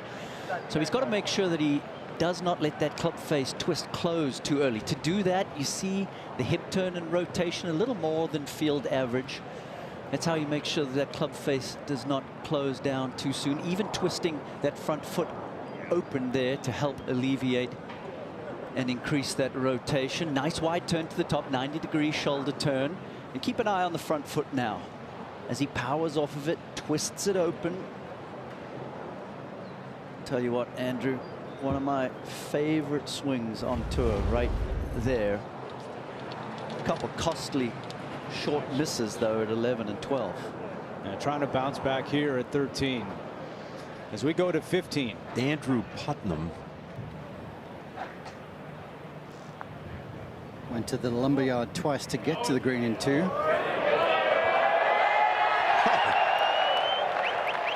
A rare 3 at the 15th.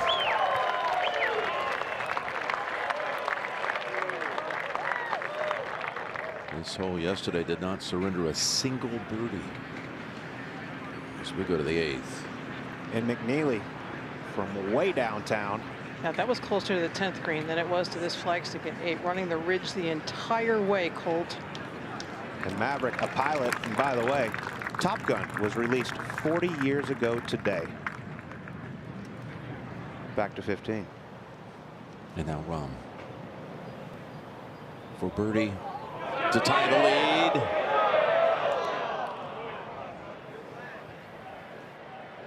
Back at 14. And Rye, our leader.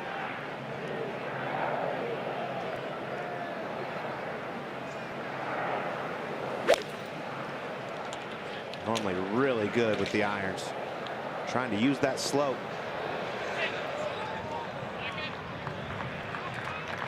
Playing alongside Kurt Kitayama, who hit a beauty in there, one of the best of the day. We're seeing some good shots in there at the par 314. Yeah. Much easier today than it was the first 2 rounds. 211. Scheffler to get to 2 under. This feels like a big moment, Frank. Finally, like that fist pump.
We are back live at the PGA Championship, and our leader a chance to extend the lead.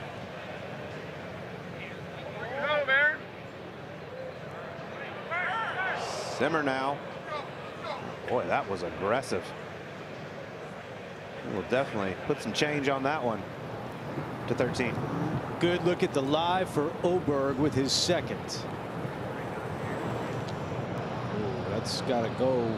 That's going to feed back off the green. Wow. Didn't get it up and over the false edge. Last 3 holes have been a little messy with the short game. To 8. And McNeely for what would be an amazing 2-putt. Really not much in this putt. Played too much break there, Dottie. Yep. That's going to add to the list of victims here at the 8th. We've seen so many 3-putts so far this week. These greens are diabolical. To 13. And Oberg again, this time able to putt just off the green.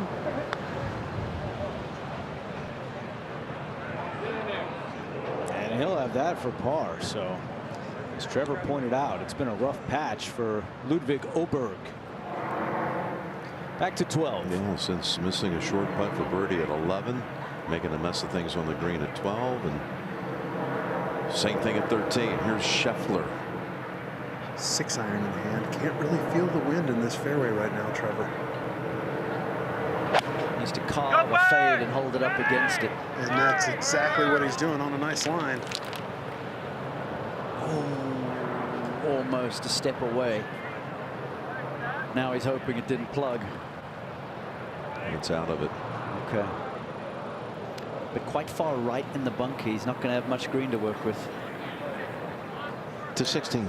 And Patrick Reed 2 under on his day. And this is his 3rd shot. Oh, that checks up nicely. And Reed will have a short birdie putt to get to 3 under. To 14. Now Rye with some work left for his par. This has got to be just outside the right edge. Make sure you give it some speed.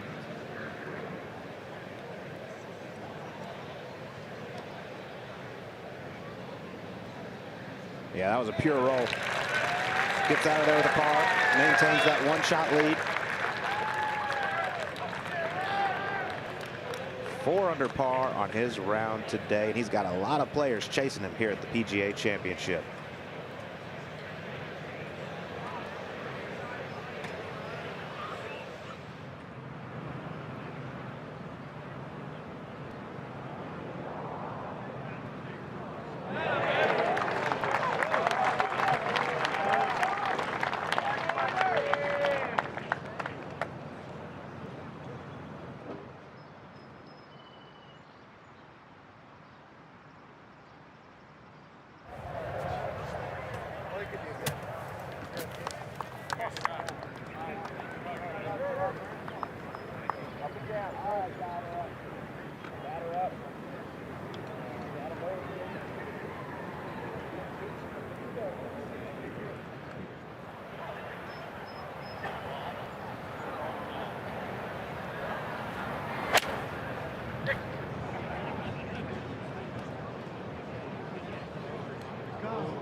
up here.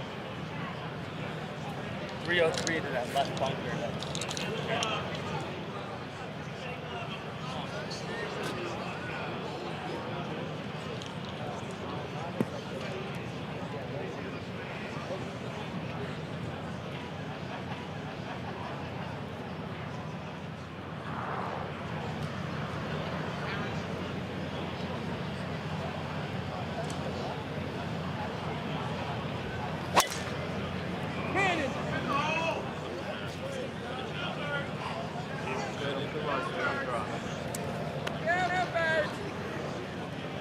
Nice ball. Nice ball. Stick with that one neutral, yeah.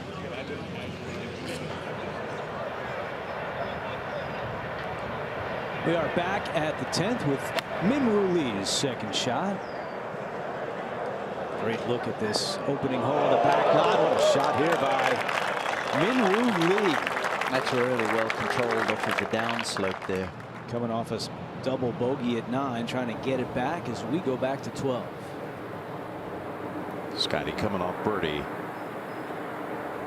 There's about 1 yard of upslope just as it gets on the green. That's where he needs to land it to keep it close. Back into the wind.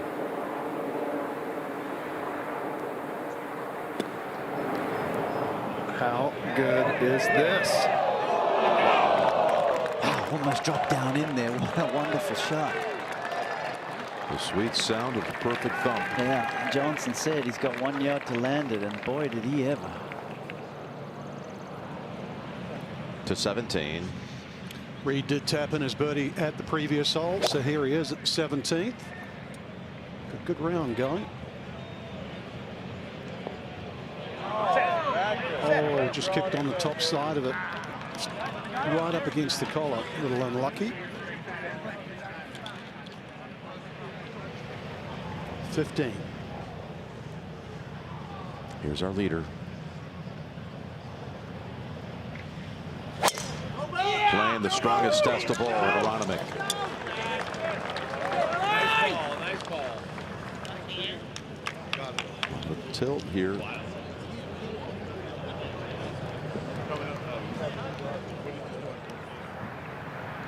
Third shot at the par 5 ninth.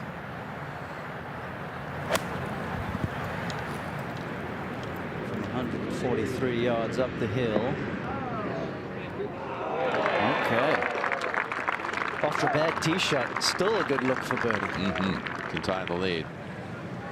Maverick McNeely on the tee of this par 5. Everything on this tee shot, or this hole, is about setting up for a good tee shot. Turns it into a 4-ish. Well, that'll be a layup from there. At 16. And Rahm walked all the way up to the hole before getting set to hit his third. Andrew, he has clipped that beautifully. Yes, what a shot by Rahm. They'll have a birdie putt to join Rye at 5 under. Back at 10, you saw the approach from Minwoo Lee. This for birdie.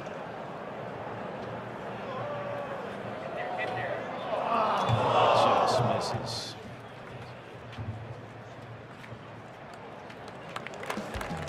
Wow, what a day it has been here at Aronimink. What a week. Some people thought we'd see a lot of low rounds. That has not been the case. This course has held up well. It's been a fun test. The second major of the year.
Back at 9, the Jersey boy to tie the lead with a birdie.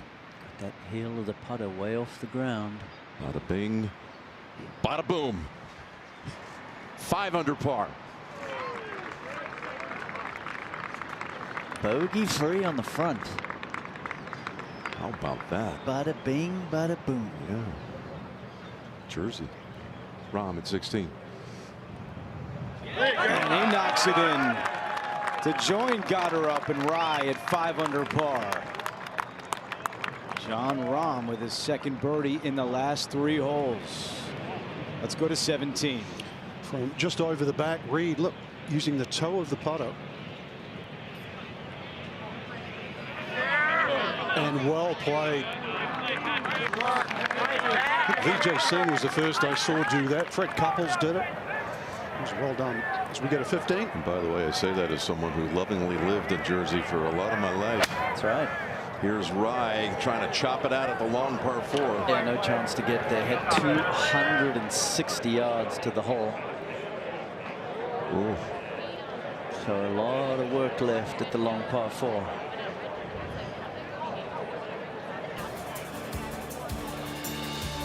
The 108th PGA Championship on CBS Sports is sponsored by Titleist, #1 ball in golf. Microsoft 365 with Copilot. And by Vanguard, discipline that delivers. That's the statue of William Penn, top City Hall.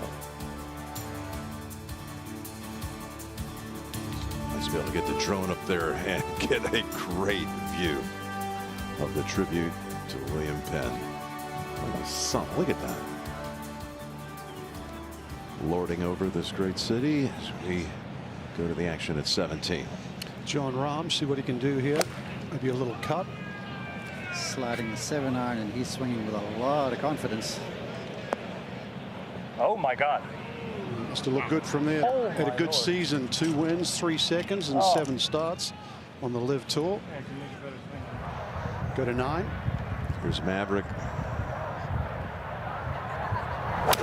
That's a lie. He can do a little something with, especially with a 7-wood in his hand. Should be a tumbler. Look at him running this thing up here, Dottie. Think so? It's hole high.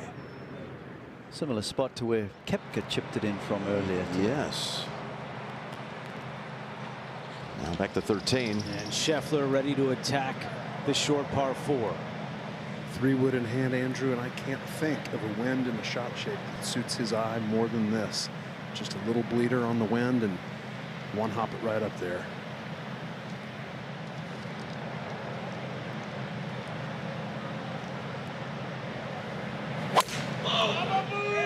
It's a low bullet on a nice line, maybe overcutting a hair.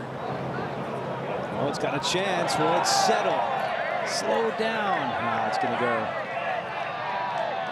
As Johnson said, line was good, but a little too much steam on that one, and that looks pretty nasty beyond the green. Let's take a look at Scotty's swing with 5G solutions from T-Mobile for Business, delivering a reimagined view of his swing. Wow, we know that Scotty loves that fade and his usual active footwork and clearing the hips really nicely there. Look, just a touch more than field average. You can see his head position hanging well back behind the ball. Then from this angle, it doesn't get much wrist hinge, so he has a huge shoulder turn, still gets it slightly across the line.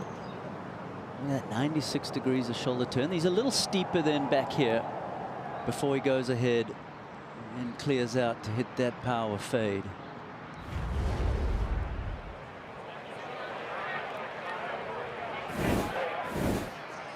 Well, his wife Meredith reminded him that he has finished in second in each of his last 3 events. Scotty had a chuckle about that, losing in a playoff in Hilton Head. Still #1 in the world. 1 win earlier this year at the American Express. Now 20 career PGA Tour victories. Let's go to 15. Okay, one of our 3 leaders, and he sat on the lead alone for about a half an hour. Rye playing his 3rd. 108. Find a way to control the spin to the back hole location. Like that? Oh, yeah. Great shot there from Aaron.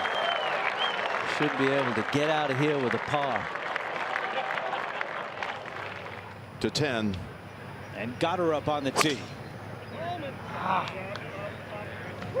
All right. Yeah, headed right.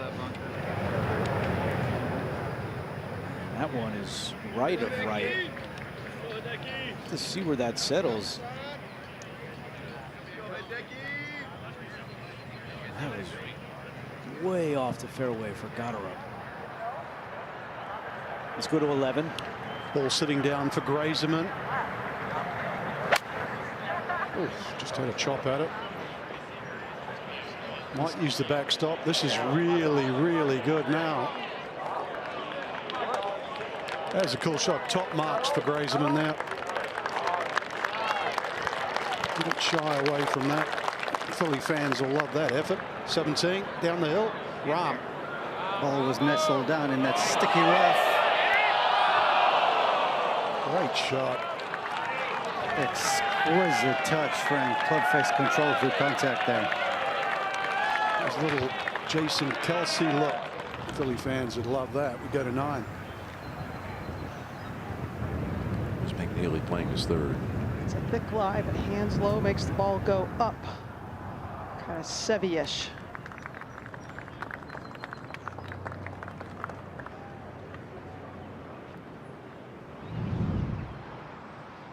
Look at the scoring difference front to back.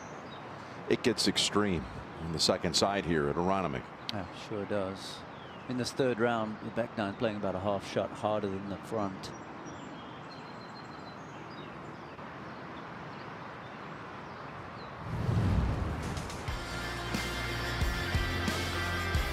Well, Rahm completes an up and down at 17. Got her up with a birdie at 9. Gets to 5. 5. It's been the story since day one when 7 were tied after the first 18 holes.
an ever-changing leaderboard.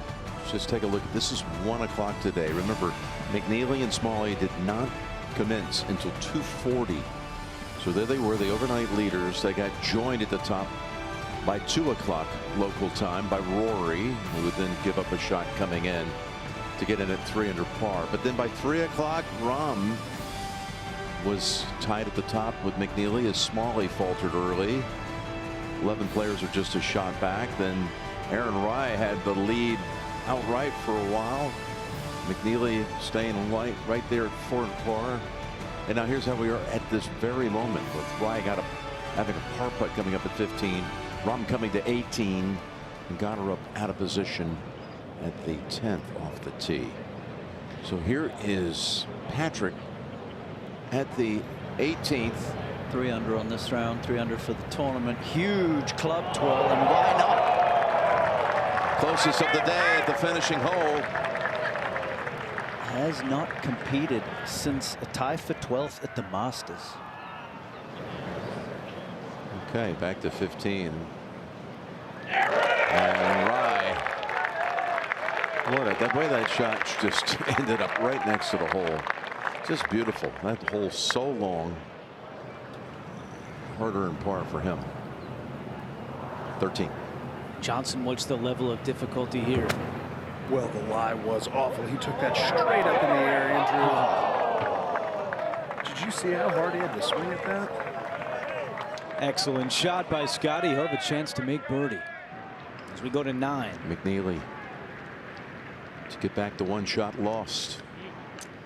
That's disappointing. He's hole high in 2.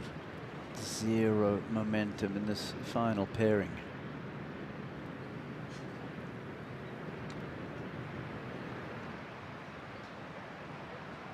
Aerial coverage is brought to you by Goodyear, the new Goodyear Eagle grip and rip.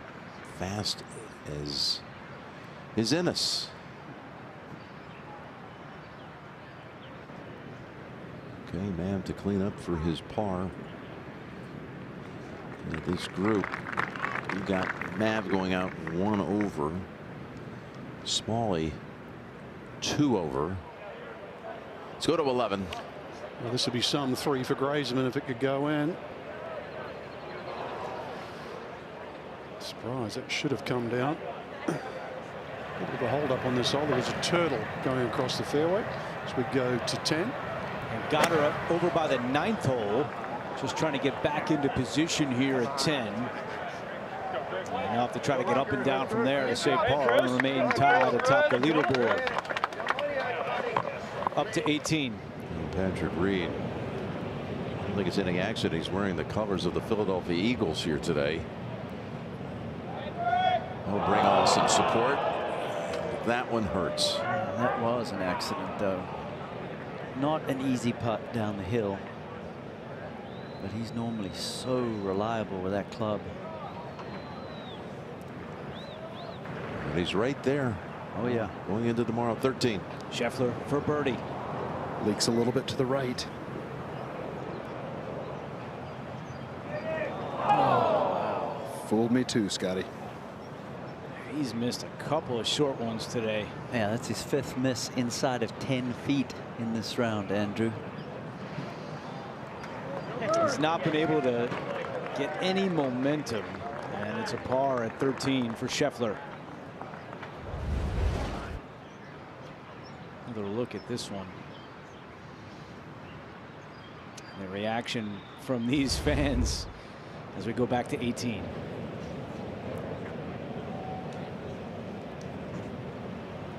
Reed finishes with a par. 67. All right, so he's going to be in the house at 3 under with McIlroy and Schauffele. Taylor and Schmid in the clubhouse at 4 under. Let's go to 16. And the par 5, Aaron Rai on the tee. Get in the hole! Let's go! Attaboy, Aaron! That one over the bunkers, but stays in the rough here at the par 5. Back up to 18. Oh, John Rahm. Playing uphill. Yeah, exactly. It's definitely downwind. Right on. See aggressive lines, right? Absolutely, yes, sir. Tracing by Top Tracers, brought to you in partnership with Rolex. 3 metal off the tee, 9-iron in hand, down this strong wind.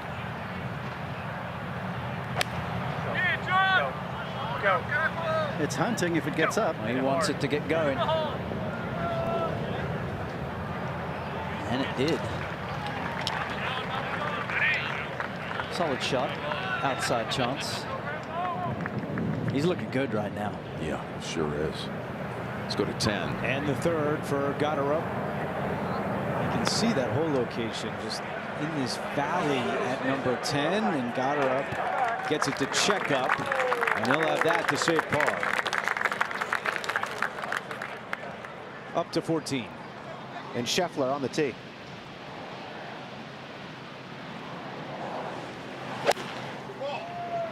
Colt, this is sky high and cutting right at it. Either one. Oh, how good is that? Flies it hole high, gets the check. That'll be about 20 feet behind the hole. World number 1. Can't get anything going, but he's hanging around at the PGA.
Back at 10, Gotterup for par.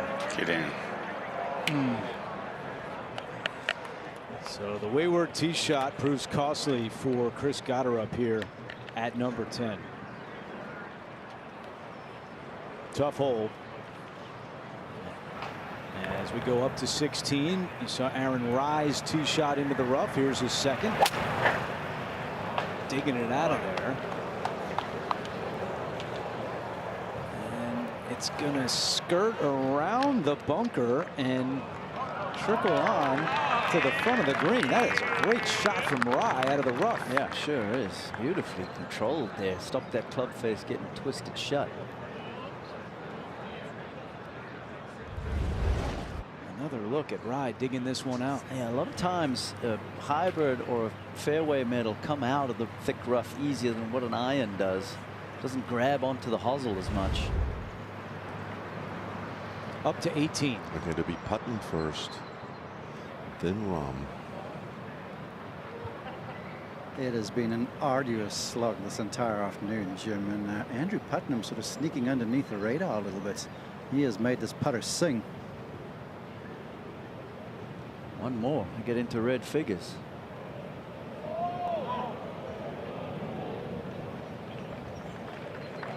Off key, just a touch there. Should get his par. You got to think about Rum. Now, last year at Quail Hollow, there he was in the mix, in the thick of it on Sunday, trying to become Spain's first ever PGA champion. And things just went completely sideways coming in. The last 9 holes he shot 41. So I know that has eaten at him for a year. Right from 14 and 15 where he didn't make the birdies. Then had a couple water balls in the last 2 holes.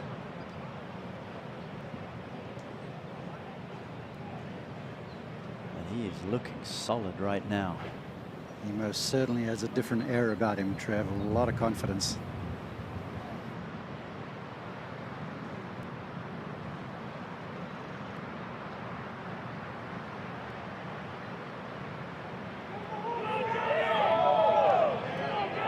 Good putt too. And it runs out. If he were to win tomorrow, it'd be his 3rd major title, and it would give him 3 legs on the path perhaps to the career Grand Slam, only missing the Open Championship.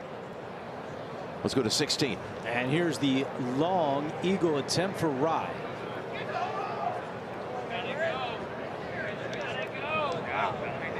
That's not even close.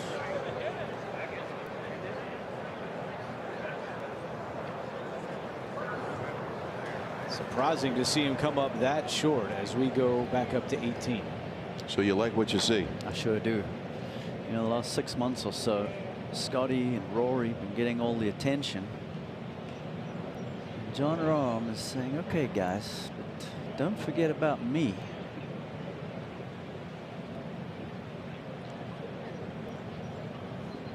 This is tricky, a little left to right.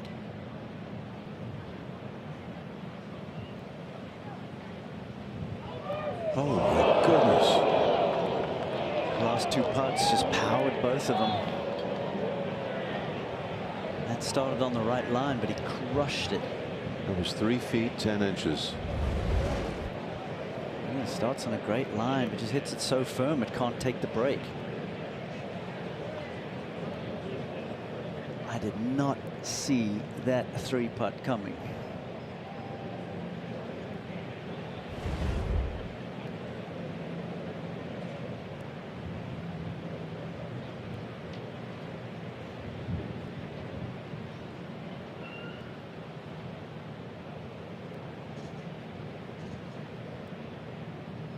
Under par. Joins Nick Taylor in the clubhouse and Schmidt in the clubhouse at -4. It'll be interesting to see if that costs him the final pairing. You think it would, because those guys are in the house at 4 already. Yeah, he definitely will not be in the final pairing. Yeah. Had he made that 3-footer, as you look at European players to win the PGA Championship. Before Podrick went up at Oakland Hills, it had always been a big topic of discussion. It had been so long since Jim Barnes, then Keimer, then McIlroy. That had he made it, 500 probably would have been. I think so. In that final pairing. Let's get out to 16. And Rye still has 15 feet left for birdie.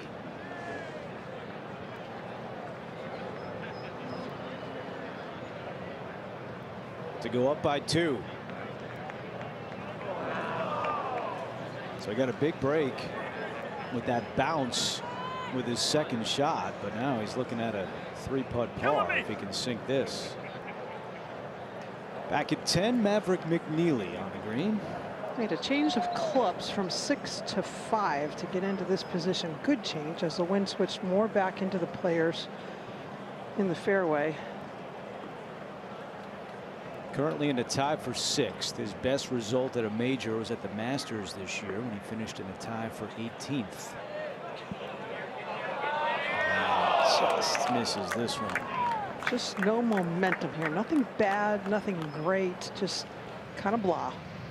To 14. And Scheffler hasn't made a putt longer than 10 feet in 39 holes. And this one's quick, cold down the hill. Pretty straight, though. Seen this move right late, Johnson. That. Just like that. That'll be a par. Has not had his best stuff this week, but he's right there to 16. And now Rye for his par.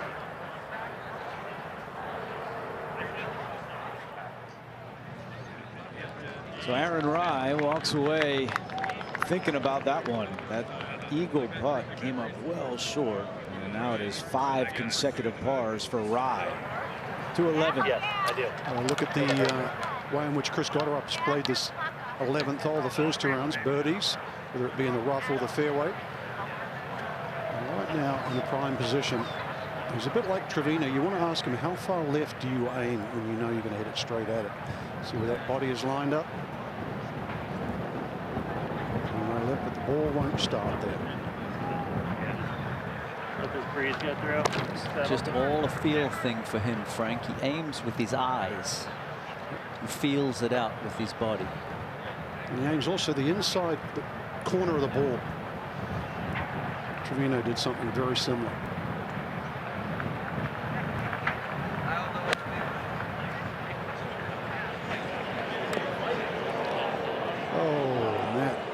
He's missed his mark probably by about 4 feet, and that is now going to be horrible. Getting up and down from there would be a miracle. Try to bring it in low, Trevor. That was the thing. Try to flight it down because of that wind coming off the right. Oh, yeah. Look at the ball position way back and then super steep on it. De-lofting that club, and it came out quick. If it's a yard short of that, actually would have come down that mound. Instead, quick and difficult. Shot coming up for him now. Back a hole. Smalley for birdie. He's got a little momentum after birdie at 9. Make it. Another one. All right, Dottie. 2 in a row for Smalley. And he's now 2 back of Aaron Rye. Now at 16, Oberg's tee shot went 359. So he has just 194 in. Well, he can launch it super high. Can he stop it in time? Oh, yeah, this is going to be good. Oberg will have that for eagle to join Rye atop the leaderboard. And a smile from Oberg as we go back to 15. And Scheffler even for the day. Playing that big fade to hold this fairway slopes right to left. This should be good, Trevor. Sure is. Holding it up against the wind and into the side slope. One of the few guys we've seen hit the fairway at 15 today. Now our leader has arrived at 17. He's played the par 3s, Aaron Rye. 2 over for the week. That's not unusual. There's a very tough set of par 3s here at Aronimink. There's a birdie here on Thursday and a par here yesterday. So you'd like to think the water not in play today. You can aim this at the middle of the green, Trevor, and just sort of let the breeze. It might bring it back towards the flag, but doesn't. Middle of the green. Yeah, there's no foul. Find a way to keep it right around hole high. That's the ticket right there. Because if it goes a little further, it can creep over that ridge, Frank. And then it's a tough 2-putt.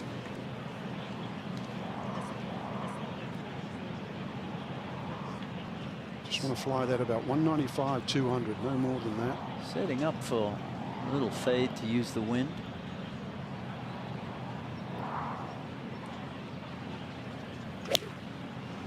Starts through the corridor.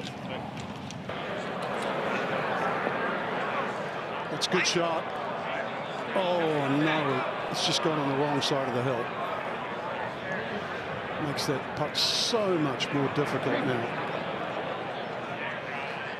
Speaking of difficult, 3rd shot now for Gotterup, back at 11. Can't wait to see what he does here.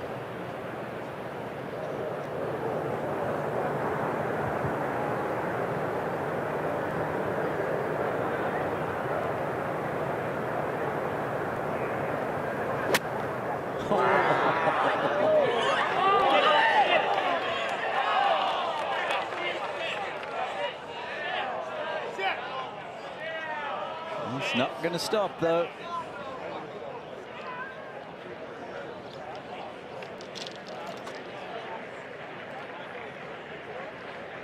And it continues to roll. That is the defense here. One thing I'm amazed at is how hard he actually did try. He took the shot on. It was a full backswing. Only way to stop it is to hit the flag. Yeah, as soon as he saw it get there, he knew it's going to keep going. That face was way open. Full-blooded cut out of it. The divot almost flew as far as the ball.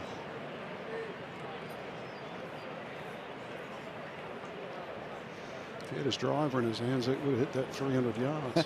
Sure would have. There's no gimme 5 now from where he is. Rough is thick this week.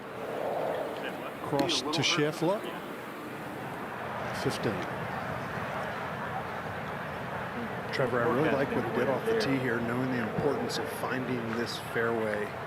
260 out's a long way, but it's so hard to hit this green from anywhere with this thick rough. Touching on it here.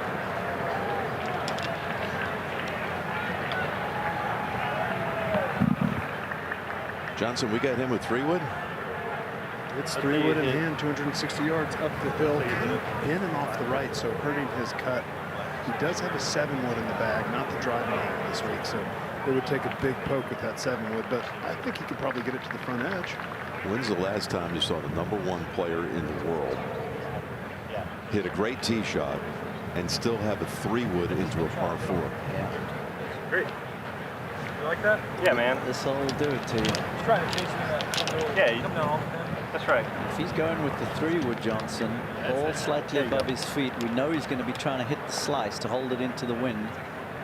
Completely agree, Trevor. It's the rehearsal he's making too. This is going to be very different than the 3-wood we saw him hit into 13, which was the bullet. This is going to be up in the air and moving hard left to right. Yeah, going down the grip to take some yardage off of it too.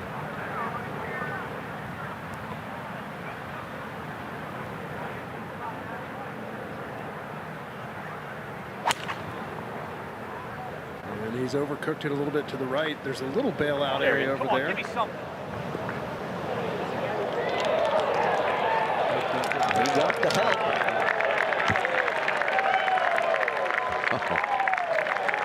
He's got to be pleased with that result. It's 16. And here is Oberg for share of the lead for Eagle. Get in there. Will it go? Oh, so close. It would have been his first career eagle at a major. He'll have a tap in birdie as we go to 11. More than 50 feet left now for Goddard.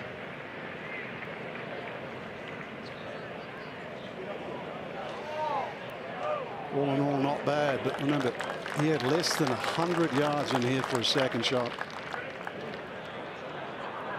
Across to 17. So just in front of Aaron Rise, that ridge. It's a great view. All the contours of this green. I spoke to the director of agronomy, John Gosselin, this morning. We're saying the guts of these greens is 100 years old, and every now and again when they cut a hole, they'll find it like an old horseshoe, for example, because it used to be done like with a almost like a plow. They had a pan. It was about 3 feet wide, and that's why these undulations are so subtle. It's not like the bulldozer width. So it's causing these problems for players in reading putts.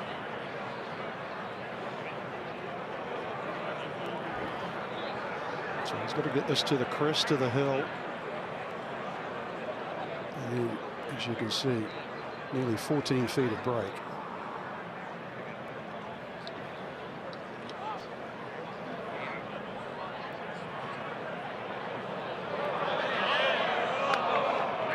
Well done. Tee shot really a little unlucky. 13. And the second for Max Grazerman. Let's see how far this one will run. Not enough. We still have a birdie chance here at 13 as we go back to 11. Now Alex Smalley. That's sand wedge. Most of the grass going toward the hole, so manageable, I believe. Well, it helped it spring forward, Dottie.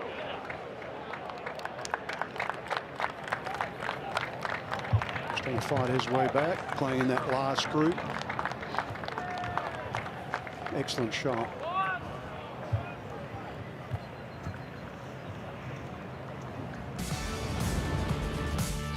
Now Oberg with a 2-putt birdie, just a sliver away from an eagle. Rahm tied. Rye tied. 3 Europeans on top of the board at the PGA Championship.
Live at 18, the man who leads this entire tournament and championship is Aaron Rai. May have won only once in the States, but he's won 3 times on the DP World Tour, including last November at Abu Dhabi. He wanted a playoff over Tommy Fleetwood, so he's battled with the best before and prevailed. Not gonna like this. Oh, trying to hit the stinger down there. It's going to be a long way back and out of a thick line. Let's go to 11. Live here with Alex Smalley. Kind of downhill, but the wind is holding it up. Just for 3 birdies in a row. This will be one heck of a fight back for this guy. Yeah, got off to a rough start. 3 bogeys in his first 4, but showing a lot of fight. 13. And Grazerman has this for birdie. He doesn't get it there. So Max remains 2 back of Rye.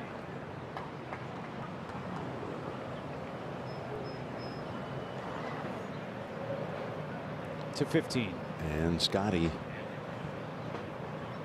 Long range putt for birdie. James Still hasn't made one of any significant length this week at Aronimink. And we go to 17. Oberg Aiming well left. Oh, that's high.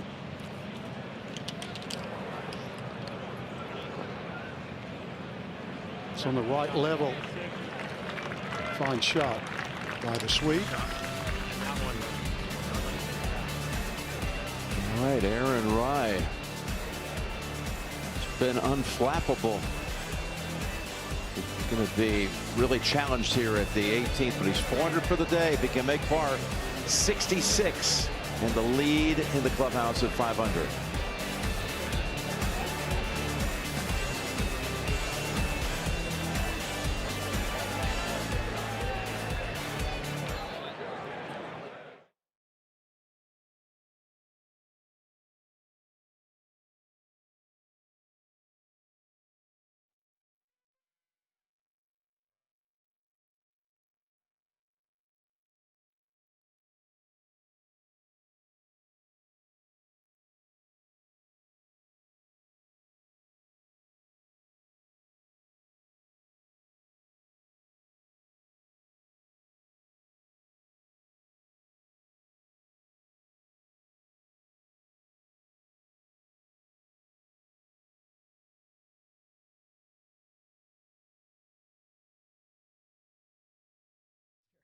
Rory, the first 2 days.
Well, we saw him play a shot like this at 16.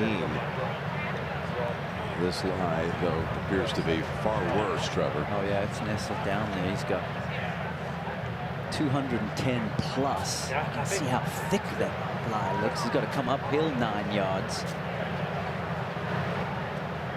Hole location is on a little knoll in the front left.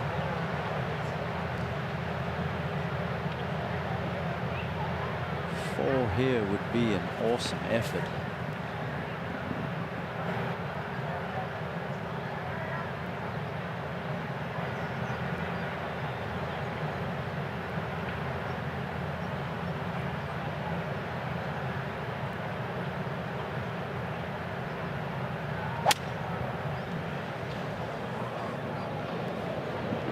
Out right, and that's in the bunker that's way short of this green. And that's going to be extremely awkward kind of yardage for him to play that shot from. He's just trying to find a way to skirt it past those cross bunkers. I mean, look at that resistance down through impact there. You a little surprised he wanted that kind of weaponry? Yeah, no problem with that. The lie was so thick. For 12. Got her up. Puts the silencer to work. Yeah, that was pretty there. 17. Just outside 30 feet for Oberg. With Ryan trouble at 18. That were to go in. I think you can almost draw a parallel with like Tom Watson. You know, Watson struggled in the weekend early on in his career as we go to 16. And Scheffler on the tee. Tough fairway for him to hit, Andrew, given the reverse camber of this fairway. Everything hits hard to the right, and that one is in the right rough. Nice shot, Scott.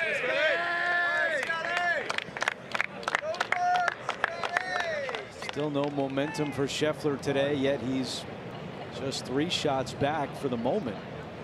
His rise in trouble up at 18.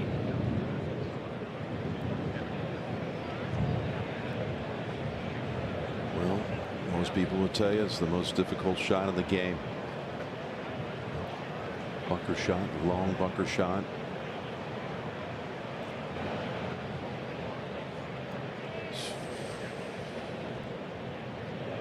Well, there you go. Blimp. And the aerial coverage is brought to you by Goodyear Eagle. Fast is in us. The wheels are down. Yeah, well, and I'll talk about bunker shots of this length. It's 56 yards. I remember a 52-yarder by Bryson in Pinehurst. Best you ever saw. That wasn't until Johnson Wagner went out and tried it later that night. Remember that? It was even a little closer. I have a feeling that was take number 2 for Johnson, though. Yeah, was it? To get an answer on that. Let's go to 12.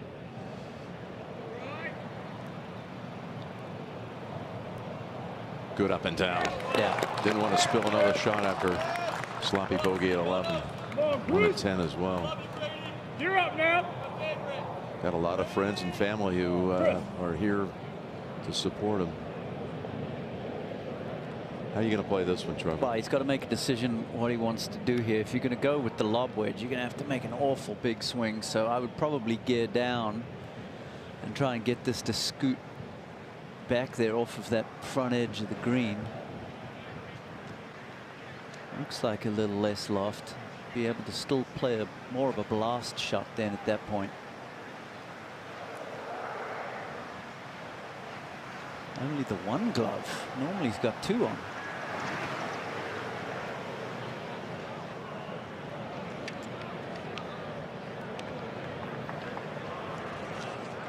Okay, so a lot of work left just to make bogey. Still short after 3 shots.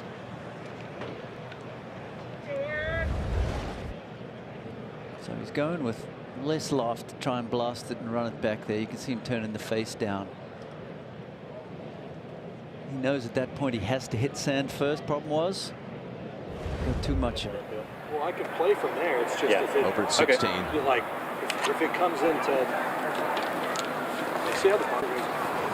There's a lot of rust right there on that person. I think it's good because I'm not as afraid of that. I think we can still get some. All right, Johnson, what's it look like for Scotty? Yeah, I like the boat, sure. He lies a little bit iffy. He's got this 9 wood that's, or excuse me, 7 wood that's in play this week. Hit a couple great shots with it at Augusta. Usually travels with that driving iron as well. Just going to try to chop this and chase it like Aaron and I was trying to do a minute ago on 18. Aiming left, face of the club open. That came out a lot higher than I was expecting. It looks to be in that greenside bunker. We've seen plenty of players get up and down from there to make birdie. Johnson, speaking of bunkers, how many takes was that Bryson shot since it was brought up? It was the second, but they were both live. The first one I scored into the clubhouse, and the second one I hit to about 1.5 feet. Let's see what Scotty can do out of the bunker coming up in a bit. But first, we go to the tee at 13 with Goddard. Does not carry 3 wood, so this is his mini driver. Going to fashion something left to right.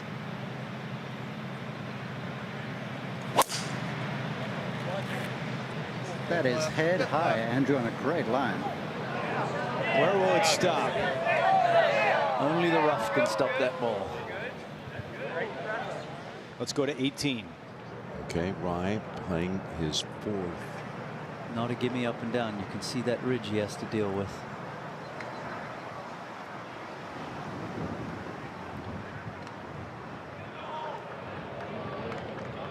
Pretty good. Yep. So he's assured of at least bogey, which means we will have 29 players within 3 of the lead. The 1s, 2s, 3s, and 4 under pars. There are 29 of them. You think of some guys up there like Rye and Schmid, Taylor. Not much great major championship experience from those. Here's Oberg on the tee at 18. He loves that one. Yeah, smart play there going with the fairway wood, so taking the fairway bunkers out of play. Playing with Aaron Rye is Kurt Kitayama.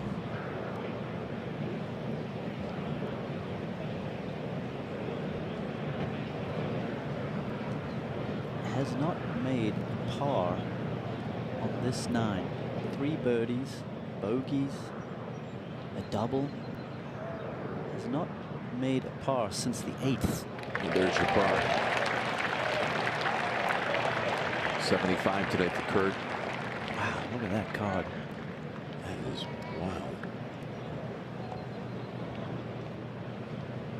This course will do it to you if you are just a hair off of your game. So many of the late starters today, like what you just saw with Kitayama, are over par today. Geeter 5 over, Cam Young 3 over, JT 2 over, Hideki 2 over, then Wu Lee 2 over. So, yeah, the guys that went out early today have certainly got the best of it. So I was just talking about 29 within 3 of the lead. That's anybody's ball game. But if you want to just talk 3s and 4s, this is to get into 4 under par. You're going to have 12 players at either 3 or 4 under par. That's a 5. 67 for Aaron today. His best major championship finish, a tie for 19th. So a massive opportunity for him tomorrow.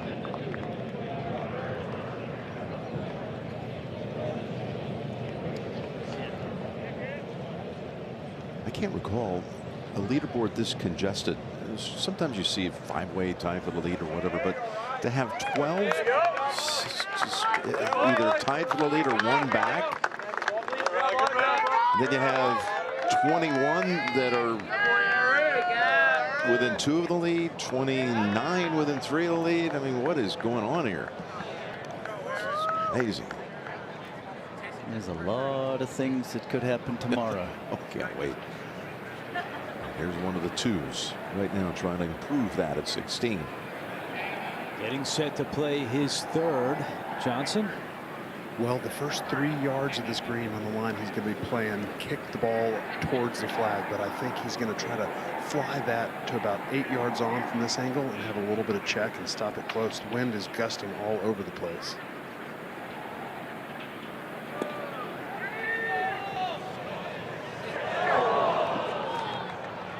Another good opportunity coming up.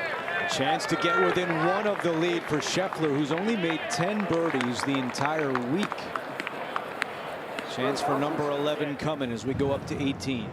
And Oberg off the Rye bogey is one of 5 that share it at 4 under.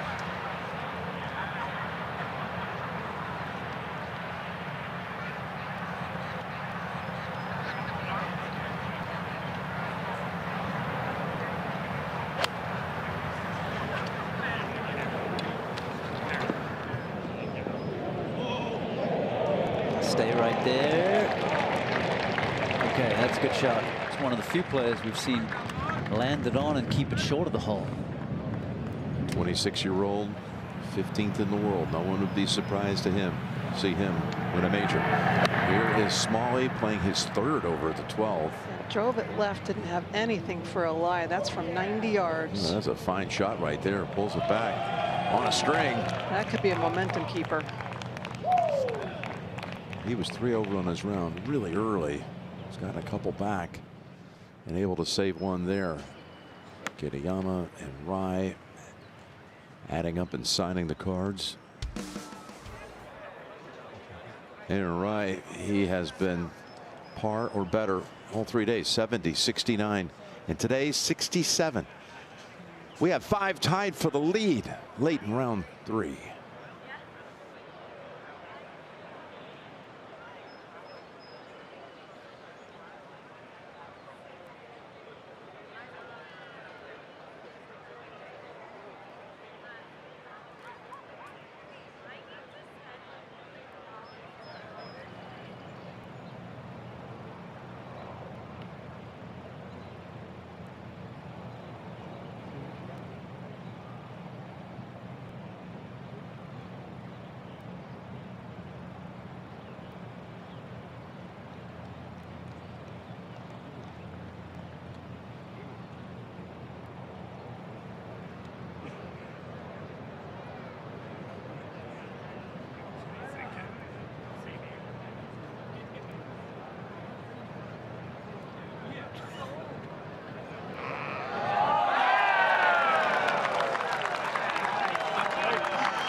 Back at 16, Scheffler for birdie. My goodness. We have seen that a few times today, and he is still not able to knock in these short putts. This round could have been special, Andrew. Take a look. It's just, it started way back at the first hole. Great looking birdie. Yeah, that one was a little bit of a push right there. 7, this was to save par. We saw a bunch of short putts missed at 7. The wind was whipping across the green. Here at 8. A little weak that time. And then here at 13, another golden opportunity. Goes by the wayside, as does this one just a moment ago, Trevor. I mean, you think about, what is that, 5 or 6 putts that we've shown there. If he just makes a couple of them, he's tied for the lead. Had so many opportunities today. Yeah, you see those highlights, you think Scotty's probably, what, 6, 7 back? Sure. He's only 2 behind. But as you just pointed out, it could easily have Scotty Scheffler as the leader as he makes his way over to 17. But first, we're going to go to 13, and this is the 3rd for Goddard. His chip barely stayed on the green, and this one rolls by, so he's got that for par to remain 1 back. Now over to 17. Scheffler's definitely struggled on the greens. The members here at Aronimink, this golf course is in a bit of a bowl, and they'll say the putts generally go towards Highway 252, which is like west of 17. So members, they seem to know these greens pretty good. Maybe some of them can have a word to Scotty later on tonight. See what he can do here at 17. 7-iron in hand, Frank, and downwind. Can you stop this ball near this flag? Have to hit it mile high.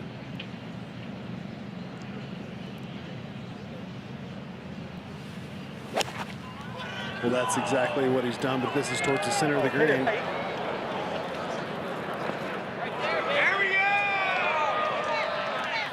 And it stays on the right side of that hump. So that'll still be tough to read, though. 18. And Oberg stepping in for a birdie putt that would give him the outright lead and the first to post 5 under.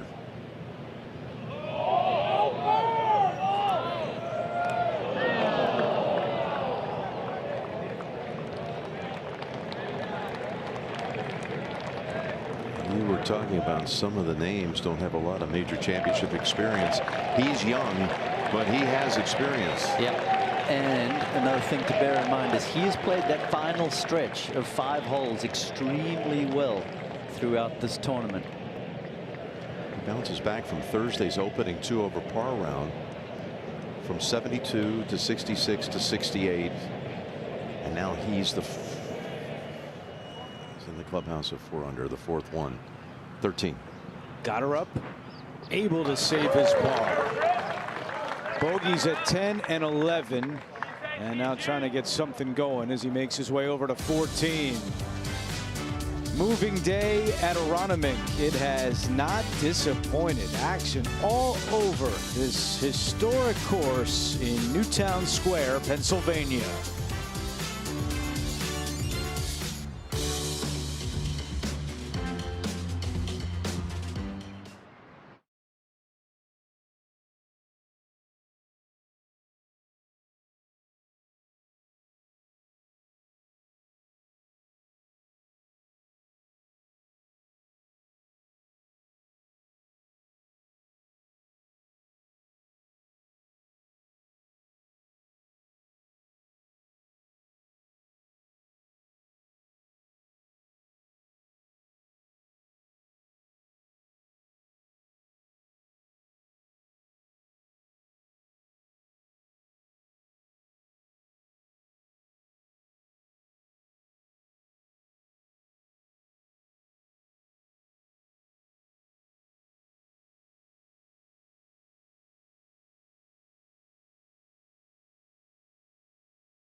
And live here at 17, Scheffler. Can he make this one? Big swinger from left to right, Frank.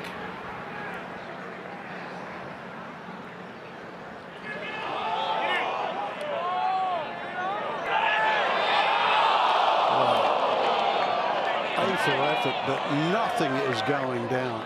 That's another one that grazes the edge. He's not hitting bad putts. They're just not dropping for him.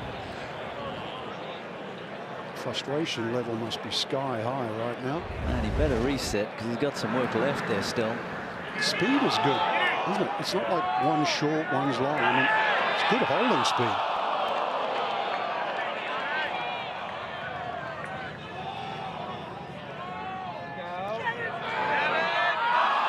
You just keep buzzing the towel. Fans trying to will one in for him. All right, Philly fans, I always admire effort. But that leaderboard, I mean, it's just anybody's guess come tomorrow now. 14. And got her up. Aiming way left. He's never been handcuffed by a lineman, and this is soaring up into the air left of the flag. Oh, it's a beauty, Mark. Using the slope.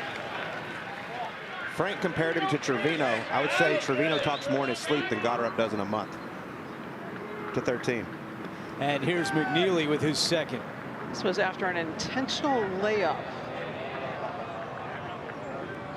Finds the Central Valley, but weak. Interesting. As we go back up to 17. Normally you would say a gimme, but they haven't been going in. Not many gimmies in the wind like this, Frank. This is just in that kind of uncomfortable zone right here. Oh, looks like a thimble to him today. Wind blowing across his line, too.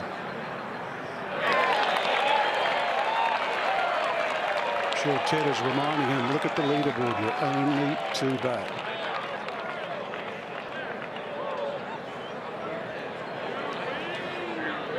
Born in New Jersey, lives in Dallas. 13. Alex Smalley drove it to right here. Here's his second. Ball was actually on the edge of the green and receded. Oh, this is cute. Well done. And a chance for Smalley now to join the pack at 4 under par. He's going about his business here on moving day as we go up to 14. And Goddard lining up his birdie putt inside of 15 feet. Should just move to his right, Mark. Colt, I don't think you can walk up and place the ball any better than this unless it was a few feet closer. Such a tough target, and you know these Donald Ross greens, usually if you're short of the hole, you've got a pretty simple putt. Now the first 2 days this hole played 59 over par each day. Today just 5 over par, and that has everything to do with this hole location. And he could use a little jolt of energy. Squandered one back on on 11, and then missed a golden opportunity for birdie back on 13. He's a cool customer, though. Not much bothers this man. He plays his own game, doesn't he? He is fun to watch. To tie the lead.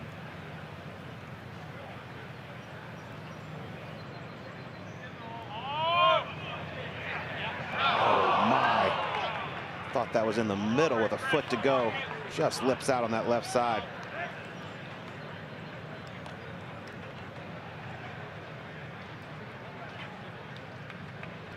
Four-time PGA Tour winner looking for that first major, and he's going to have a lot of support the rest of the day and into tomorrow.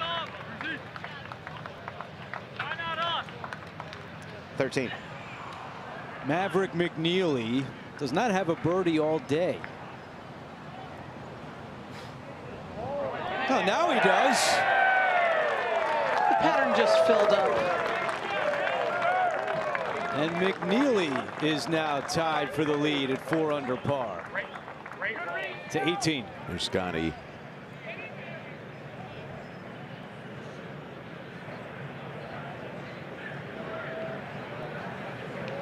Tee shot's a little bit more fun straight downwind, and this is another beauty if it can stay short of the bunker. Ooh. Looked like it got in there, Trev.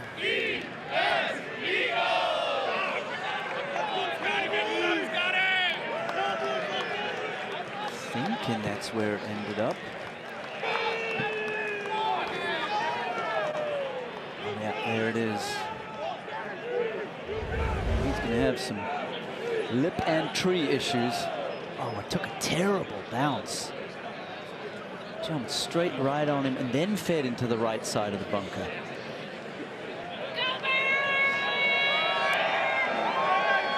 He was trying to go around it.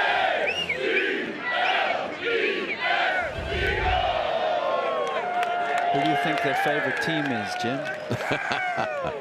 Oh, I've been reminded quite a few times this week. 15 Hawkeeter. After a 353-yard drive, this from 200. How about this? Oh, yeah. Give this young lad a memory here over a long-suffering day. 21-year-old Aldrich will have a birdie there in 15. We go to 13. Smalley can make it a 7-way tie atop the leaderboard. And he does. What a fight back, Andrew. Right back where he started the day. You know, Dottie, he talked about not liking the spotlight, still adjusting to the attention. You look at how he started, 3 bogeys in his first 4 holes. He has calmed down since then and now tied at the top at 4 under.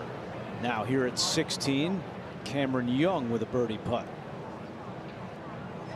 And that'll help him. It's been a battle for Young, but he knocks that one in, and he's 3 off the lead. And he's right back in it. The ones are in it.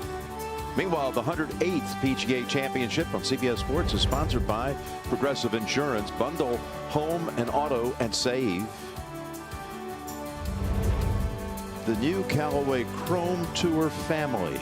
Believe in faster. And by Cadillac. Be iconic.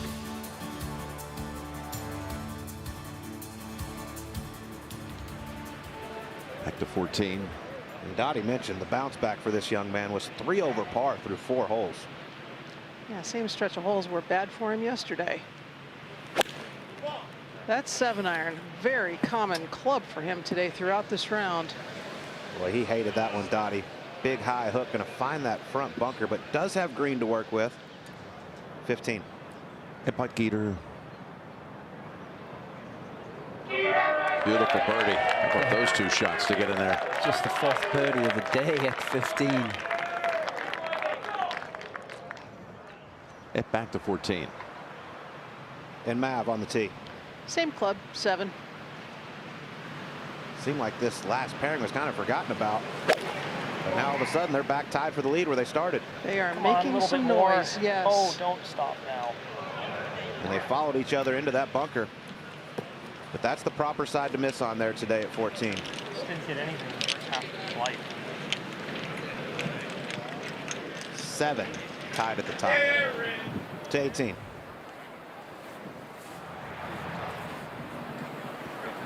Scotty coming back for a word with Ted. Yes, just a little. It's going to kick right. Puig is going to go first. Yes, I would. 100%. Yeah. It's borderline. Yeah. Line. Yeah. Me trying to land this call 52. 45. Like a 45 shot just for you? No, I think it's a little bit more. But I do prefer home. 165. Wind is straight down. This is a pitching wedge. Need maximum amount of spin to keep it close to this hole location. And ideally landed around 160. This is to the moon, just right of it. All in all, pretty good. He's been finishing strong. Eagle 16 past 17 to be 1 over on this round. Fell apart a little bit after the turn. Okay, Scotty is next. And how will he play this shot, Johnson?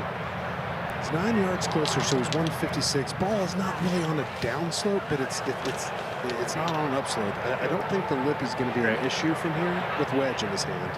What about the tree limbs? Tree limbs are there, that's for sure. But I think with the left hole location, he's got a clear line of sight, but this ball should be cutting. Easier to get the ball elevated with that fade. Yeah, but hard to cut it with that wind slightly out of the right on this angle. Fair, but at least being downwind, he's got a lot less club. Needs a with good contact, the lip is not an issue. Yeah, needs a good clean strike.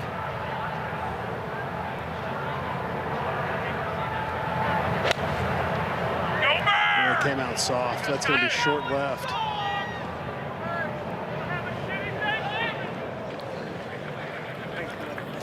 Just so tricky because you know you got to get it up and over the lip, but worried about the tree limbs. Let's just take a look at the strike here. Did he? Yeah, hit the sand first. That's why it came out so soft.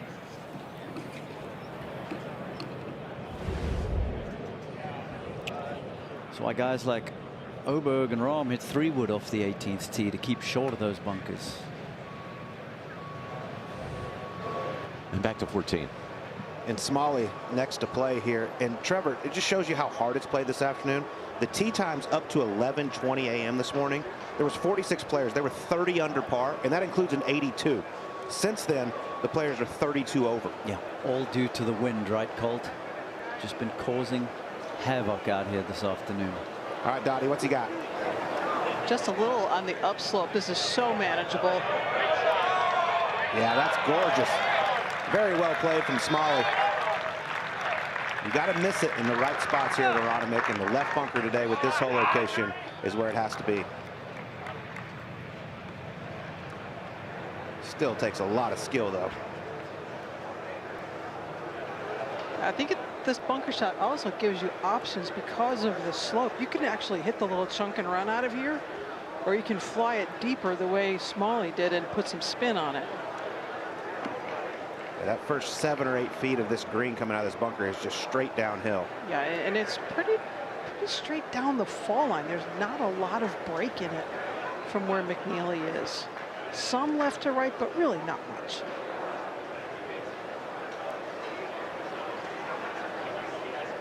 His weak right hand should help.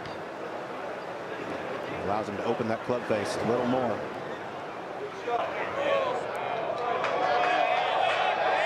Absolutely no problem for Maverick McNeely. Him and Alex Smalley with a couple beautiful bunker shots there at the par 3. Should be able to, both of them, get out of there with par, stay tied for the lead as we go to 16. And Max Grazerman with a 359-yard drive. Left with 194 into the par 5. Oh, and this one's going to hang in there. And Grazerman is going to have an eagle putt to join the leaders at 4 under. Let's go to 18. And Scotty, that little step back move, he was walking with him in his practice run the other day. He says it's a trigger point to give him one last feel for the shot. Well, he's going to need all of it for this one, Jim. I don't know how he keeps it on the proper level. Uh-oh. This is going to get rejected. We had such a great view of the undulations that he had to deal with. He's hopped straight left on him.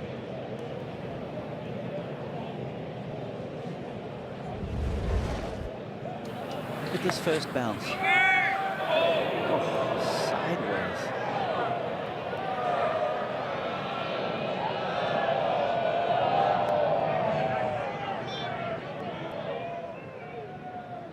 Strike was good.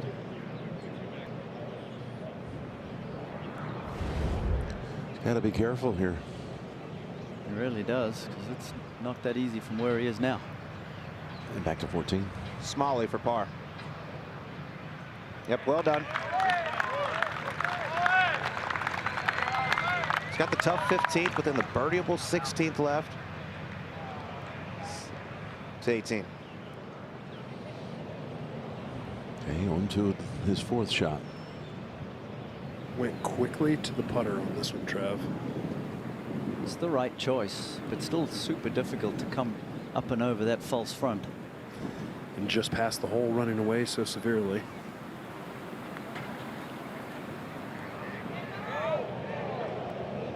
Oh, that is not good either.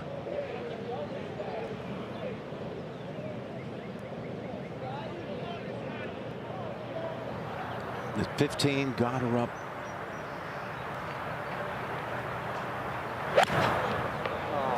That's 4-iron, and that's not what he was after.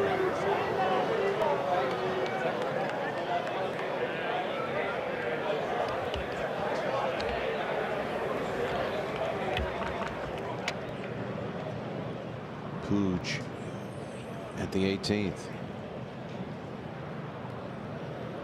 He's been drafting behind his playing companion all day long, but he made that eagle at 16.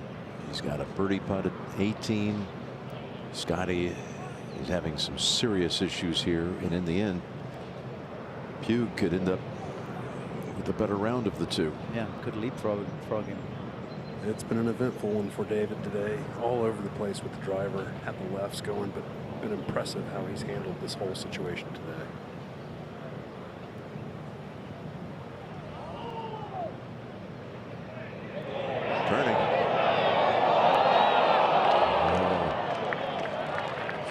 just a touch more.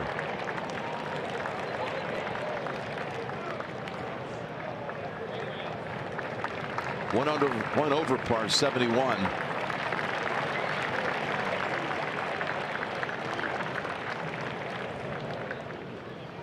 Let's go to 16. And Grazerman with a chance to make it an 8-way tie atop the leaderboard. This for eagle.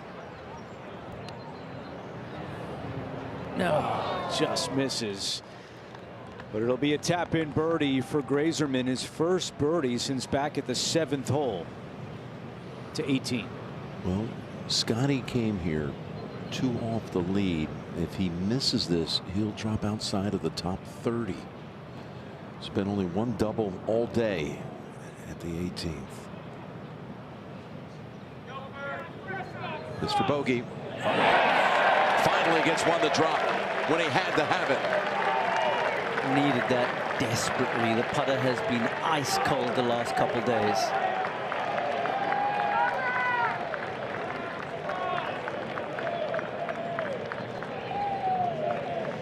Gonna need to figure that club out if he wants to win back-to-back Wanamakers. When he's won his majors like Rory, he has gone into the Sunday with either the lead or the co-lead. That's the case for the 2 of them combined.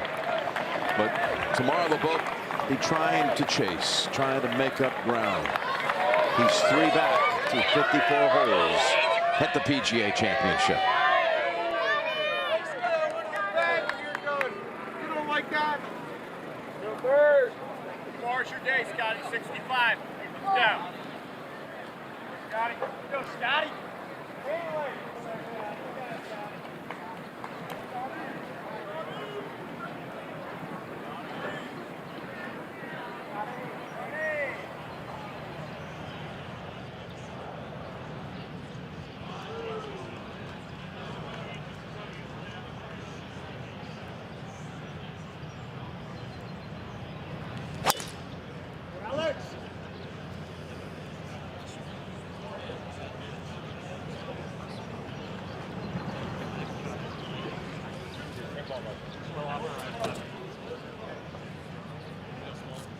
Here we go, Mav.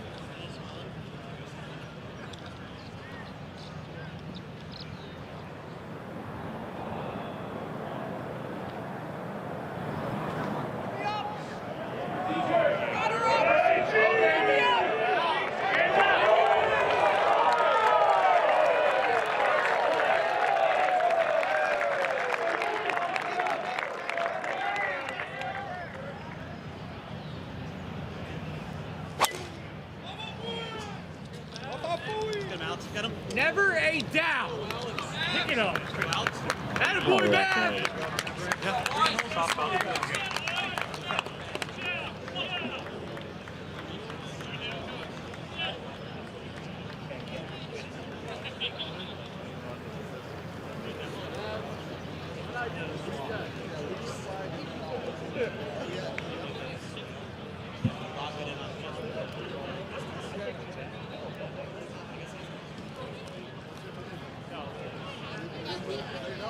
Huh?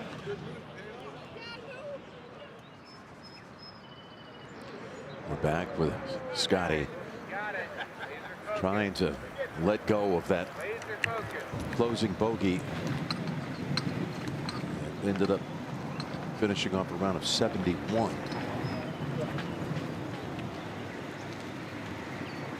When you look at what Scotty and Rory have done, they've won 4 of the last 5 major championships combined. This was Scotty today at the 2nd hole. This after he missed a very makeable 5-footer for birdie at 1. And after a beautiful drive at 6 right in front of the green. Nice little bump and run up there to kick in. So that got him under par for the round. This was his 2nd at 11.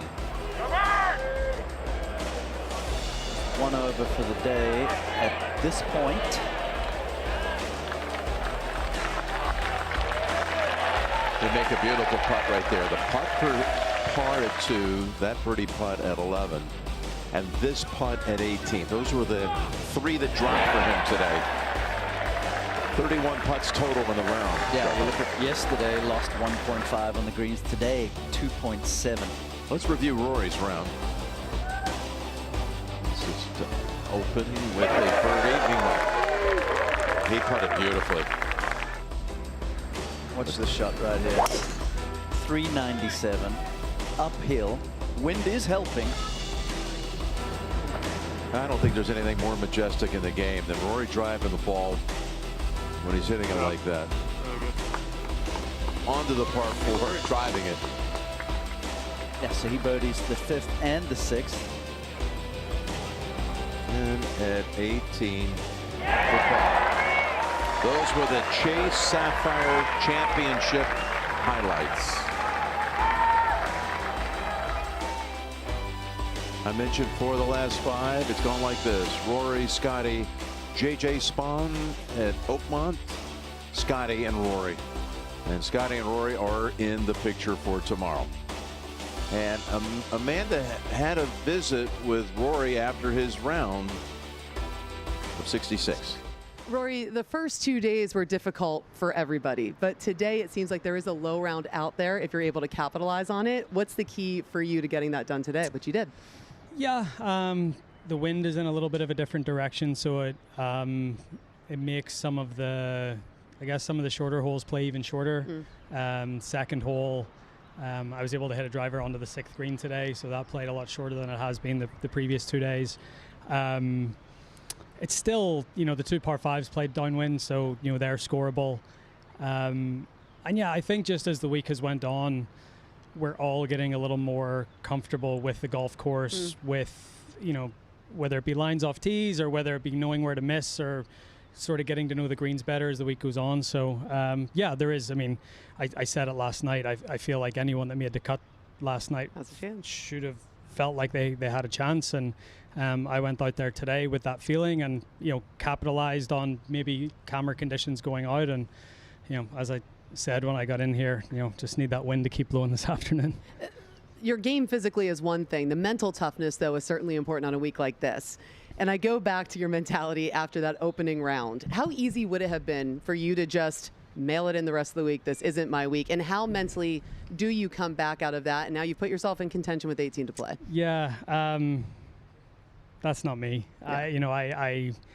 I think that's not me. Maybe earlier in my career I might have felt or thought that way, but do I have 40 chances at these majors at the rest of my career, like realistic chances? So I don't want to let any of those pass me by. Yeah. Even after a bad start on Thursday, I knew if I could just get myself back in it yesterday, which I did, enable me to, just keep climbing up the leaderboard. And look, I'm not going to be in the lead going into tomorrow, but I'm going to be close enough. I feel like I feel like I've got another chance to win a major. You used one word to describe your play in round 1. Use one word to describe your play after round 3.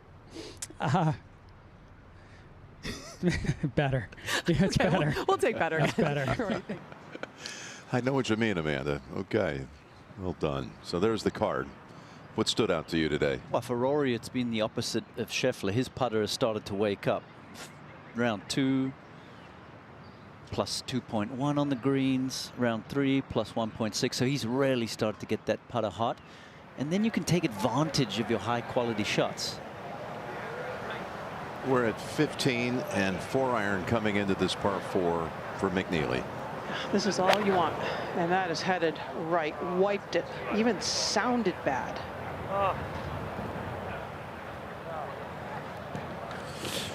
Seen a few of those today, Dottie, that's for sure. Yes, sir. At 16. Been a tough day for Potgieter. Has this for birdie. Can he go back to back? Yes, he can. It's an even par. And 4 off the lead with 2 holes left to play in his 3rd round. Up to 17. Max Grazeman has missed this par 3 to the right and a little long. So not much from here. And a lot left now for par. Don't have to miss by much on this golf course as we go to 15. And Smalley on this, the mother of all par 4s. It was a win for him to hit this fairway. Does not like the tee shot. 5-iron. Longest par 4, if you didn't hear it earlier, in major championship history, 551 yards. And he's done it well. Very nice shot from outside of 230. He's looking very comfortable now. We go to 16. And got her up, looking to smash this one at the par 5. Andrew, that was smashed. Wow, that is way down there. It just trickles into the rough, but got her up, showing off the power, and certainly will have a chance to get on the par 5 and 2 to 17. About 18 feet now down the hill for Max.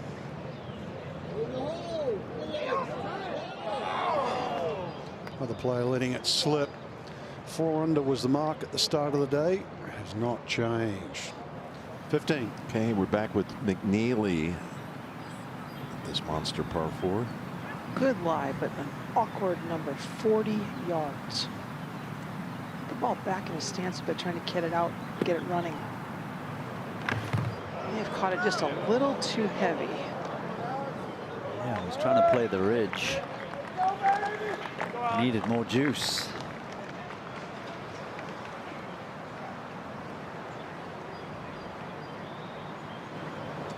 Aerial coverage brought to you by Goodyear Eagle. Fast is in us.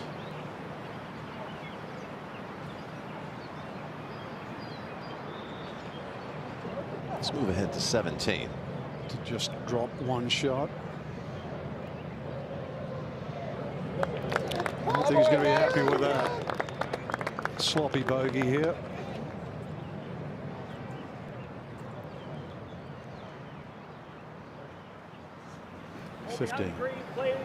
Dottie, you've been with this pairing all day long. What turned it around specifically for Alex? At what point? I think he had a good shot in at 8. Excuse me, at 7, and made his first birdie. Kind of looked like he settled in for the first time. It was that same stretch of the golf course that got him yesterday. 1, 2, 3, 4, 5. That just does not settle well with him. He did turn it around with birdies at 7, 9. Been impressive since. No panic. He makes this. He makes 3 threes in a row. And he takes the outright lead if it drops. Alex Smalley is the PGA Championship leader, alone at the top. This is such an impressive fight back after that start. Look at that right there. 3 over after 4. No real major championship experience to speak of. No, he's never won on the PGA Tour. He's 29 years old. Born in Rochester, New York. Family moved to North Carolina. Went to Wake Forest High School and then to Duke. In high school, he was a scholar student. 4.71 GPA. Whew. He went to Duke and did some wondrous things, including playing in a singles match in the NCAA Golf Championships. Duke was paired against Texas, and he went out against Scotty in the singles and beat him 5-4. Also had a heck of a Walker Cup performance at Royal Liverpool, Hoylake. McNeely down for par.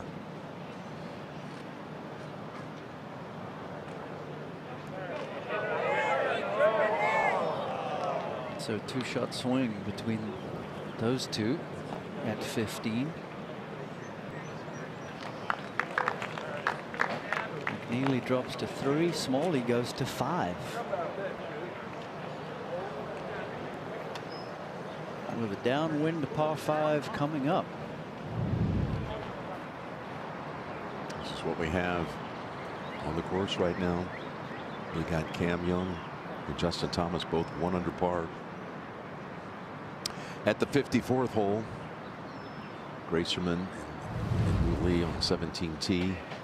And you're looking at our new championship leader. Just his 5th major start. Played in 1 U.S. Open.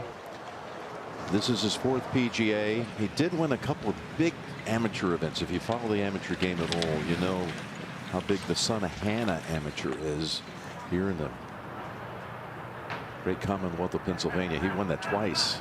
Let's go to 16. And mark a 364-yard drive for Gotterup. And just a chippy 9-iron, and he'd want that back. He's going to rue that delivery from a good lie, Andrew. Wow. Saw it at 11. He went long on the green, and that proved costly. Had a good opportunity even coming out of the rough, and a bit of a frustrating back 9 for Chris Gotterup with 2 bogeys at 10 and 11, and you see his reaction there.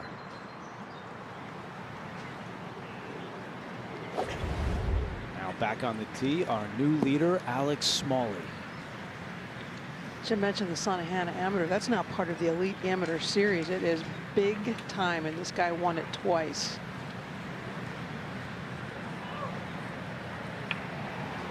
Tempo, rhythm.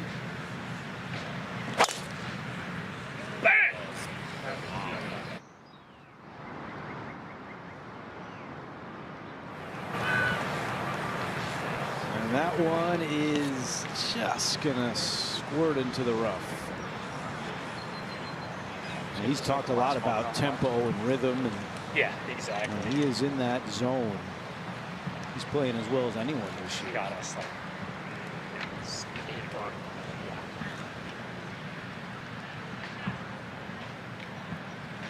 Think about it too. He didn't even play in the Masters. This has just been a great month for Alex Smalley. 7 top 25s this year, including 5 in a row. And now McNeely.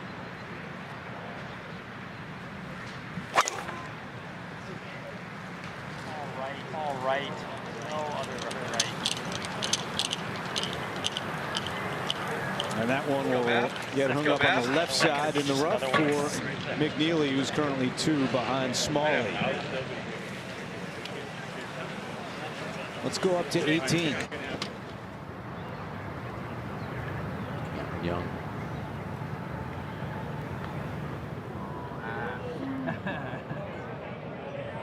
You can see that got airborne as he putted that through some heavier grass. Just so quick down the hill, that one got caught up. Trying to stay under par for the tournament. And folks, don't miss our new golf show scorecard tonight and tomorrow at 7 Eastern for post-round highlights and analysis. Johnson Wecker, Shane Bacon, Joe Musso, Moose, streaming free on CBS Sports HQ and with your Paramount Plus subscription. Now JT has this for par.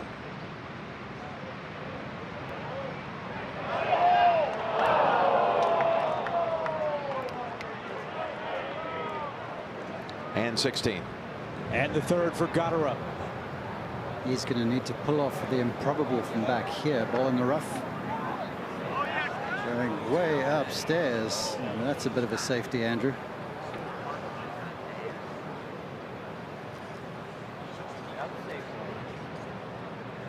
Frustration continues for Gotterup. Aronimink continues to show its teeth as we go back up to 18. And I thought this would be a pairing that would perhaps produce 2 low scores. Not going to be the case. They're both going to be over par today. Everything went a little south for Cam Young. Back at the 6th, he had a short birdie putt. Ended up making bogey on that hole. Bogey 10 and 12. Started to pull it back a little bit.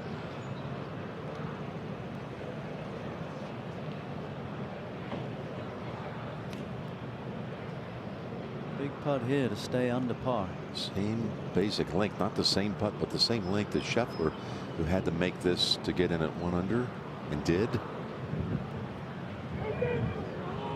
Not Cam.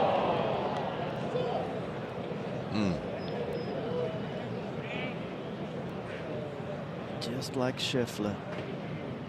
The putter misbehaved today. 72 it is.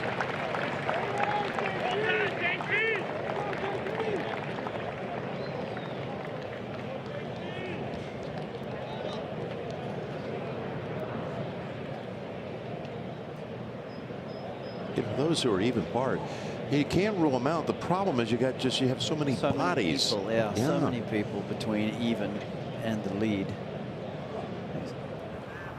Let's go back to 16. See if somebody can make a move. This is Matsuyama just off the green for eagle. Turning, and he's got it. Fly, Eagles, fly for Hideki. The 6th eagle of the day at 16, and he's just 2 back. What a nice read, double breaker. There you go. A little emotion from Hideki. Right back in it. 3 under on his last 3 holes as we go up to 18. That was a huge moment right there. Hideki now will be a Sunday factor. You got to think. Racerman used every inch of that fairway on a direct line with the bunker.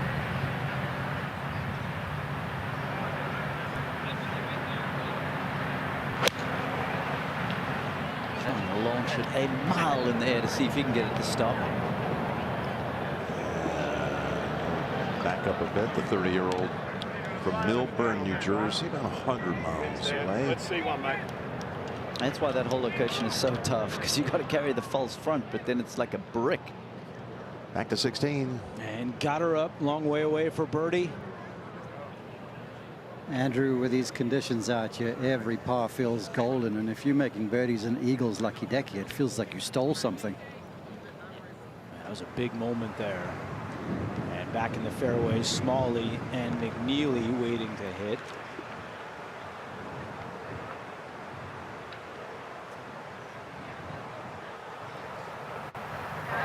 And up ahead, got her up, trying to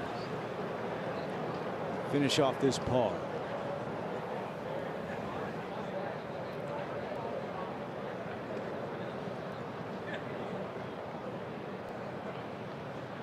All right, so got her up with the big drive just into the rough and walks away with another par here on the back 9. That's 5 in a row for Gotterup. Still just 2 back.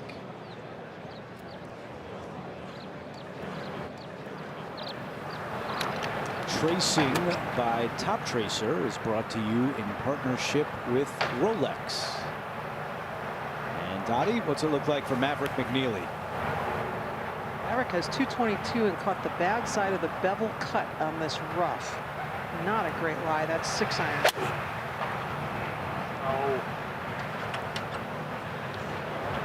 Hanging out to the right and in the middle of that green shot bunker.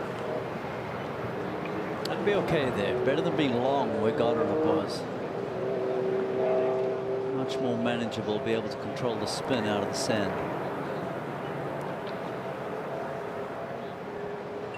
Dottie, the lie looks okay for Smalley. It is outstanding. He caught the finger of an old drain that's cut into the main drain that's actually outside the rope line. It's a perfect lie and a great angle. It's like a step cut would be, and it's sitting up beautifully. Good look at it right there from our phenomenal crew here at CBS covering the 108th PGA Championship. Should still be quite hard to land it past the bunker and keep it on the green, though. May need to go a little right. Give some room for your normal flight, which is a draw. 213 6 iron. Will it hold? Pitched it in about as good of a spot as you could. That is a really good shot right there. Gets it to stay, and Alex Smalley will have an eagle putt coming up. The leader by 1 here at the 108th PGA Championship at Aronimink.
yesterday in the second round.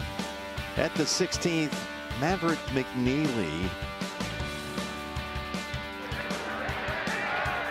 Hold it for an eagle.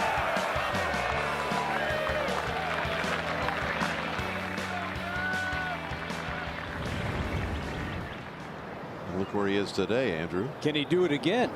Long bunker shot from McNeely, his third. Smidge on the downslope. It should help it release some. Come on. How about it? Oh, what a good shot there by McNeely. I'm just glad I'm not raking all these bunkers, Andrew. Good contact here, Trevor. Yeah, it was wonderful. Big swing and kept the speed going. Flew it over that spine with a ton of spin. It helps when you leave yourself in a spot to where you got some room to work with. Completely different to what we saw from Goddard in the group in front. 174 bunkers here at Aronimink. As Dottie said, wouldn't want to be the one raking all of them.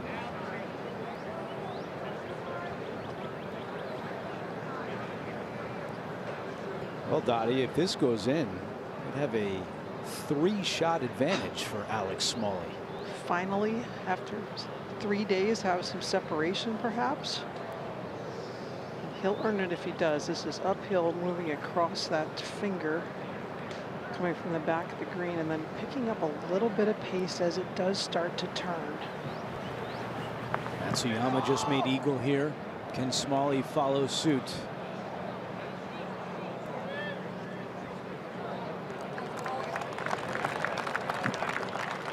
Still have a chance to increase his lead, but first we go up to 18. And Grazerman short of the green. See a few guys coming up short from here. Everybody is misjudging that rise in the front of the green. And back to 17. Somewhere down there is Chris Goddard's golf ball. It was way down there, and he barely got club on that, Frank. He has had some tough shots from around the greens on this back nine. 18. Yeah, Goddard has attempted 3 flop shots since the 11th hole. Here's Minwoo Lee for birdie at 18. Tracking. Got it. That is the first birdie we've seen at the 18th hole in 4 hours. Wow. Great 3. Back to 16. And Smalley for a 2-shot lead.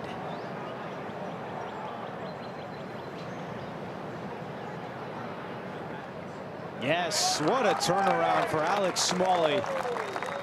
Bumpy start, and he has roared back on the back nine. His 4th birdie since making the turn, and the lead is 2 as we go back to 17. And now the redo for Goddard. What up, Goddard up? He got a sensational amount of spin on that from close range. Not easy. 18. And now Max.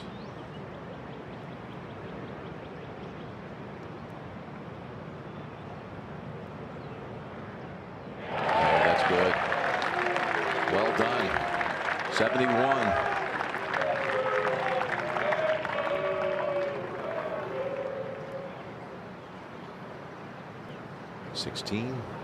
McNeely for birdie.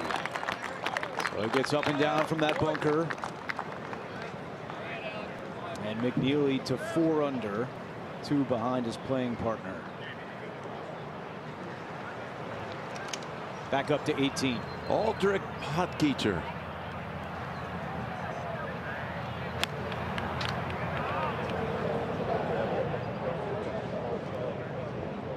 Look at this shot.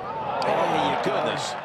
Finally, someone lands it up on top with enough spin to stop it. Helps when you're coming in there with a wedge and all that power. At 17. Matsuyama up and over the mound. There's a little pep in his step after the eagle. That birdie attempt wasn't very easy. You just stay in a holding pattern. 2 pars would be a nice way. Here is tomorrow's final round broadcast schedule. Begins at 8 a.m. on ESPN Plus, then ESPN at 10 o'clock in the morning. We'll be here 1 o'clock Eastern time. Full coverage to the finish on CBS and streaming on Paramount Plus. What a day it's going to be. Back to 17. Yeah, it's anybody's guess, isn't it? I think he needs this one.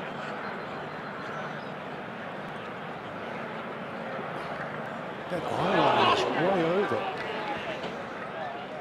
That is almost inside his eye line now. So, make the job a little harder for tomorrow. Anything other than an even scorecard, unusual for him.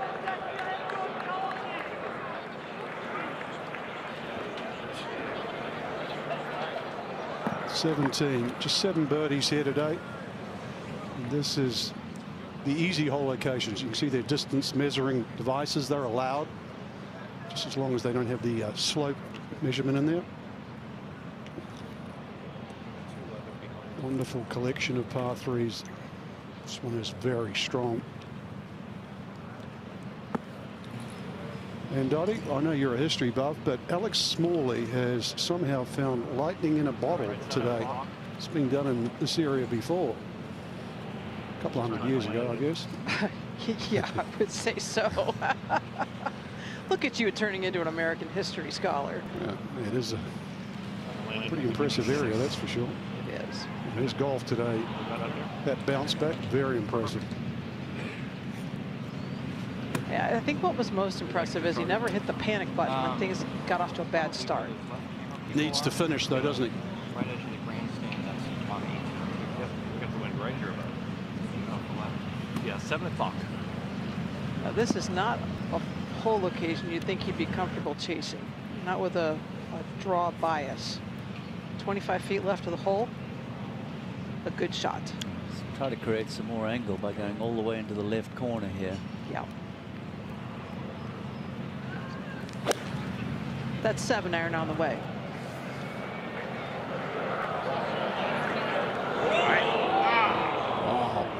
It's not an easy place to get that up and down either. I believe it made it into the bunker. It was dangling up in the rough for a while. You have the evidence. 18. And punt Geeter for birdie. This is the second time a PGA has been staged at Aronimink. The first one was all the way back to the early 60s and was won by a South African, the great Gary Player. As we go back to 17. McNeely. Same club, Frank, 7. Going to fly at least 200 yards. 205 takes all trouble out. Got away with it. What an eventful day here. Alex Smalley is the only player in the last 7 groups to be in red numbers for today's round. 6 under.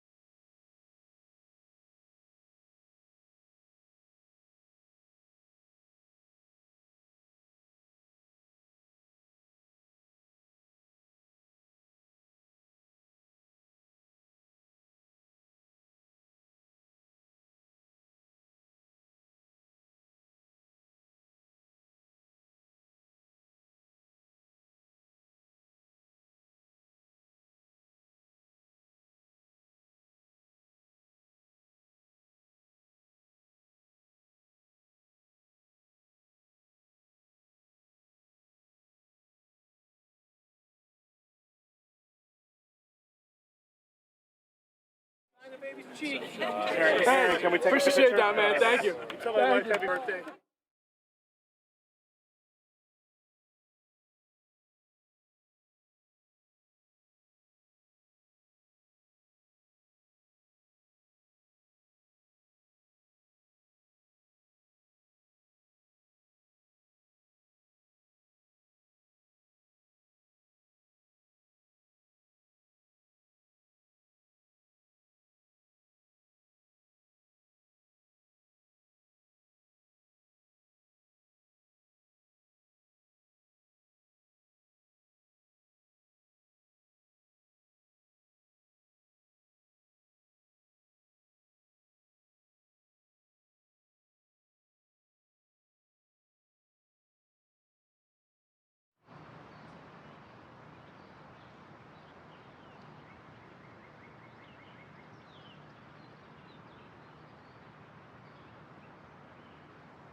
CBS Sports presents the official partners of the 108th PGA Championship, T-Mobile, 5G solutions powering the PGA Championship, and by Chase Sapphire. Upgrade your travel and dining experiences.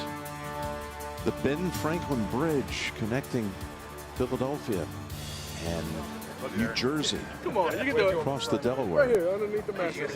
He's kicking it. Hopefully you didn't fracture a rib for tomorrow. Aaron Rye giving back some to the Philadelphia fans. So we go to 17. 5 under his last 8 holes, but bunkered here. Bottom of the bunker will be more difficult to spin.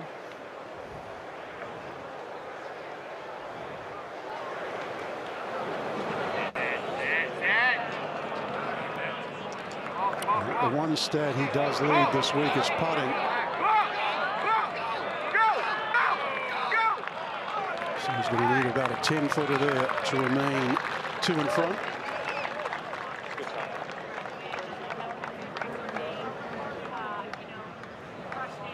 Majority of guys I've seen putting from there, Frank, have missed that putt to the left. Seems to be a tricky one to read. And if we look at the bunkering, it protects the right side, water on the left. There's 174 bunkers here. Gil Hands, when he came in here 10 years ago, put about another 100 on property. Now, McNeely.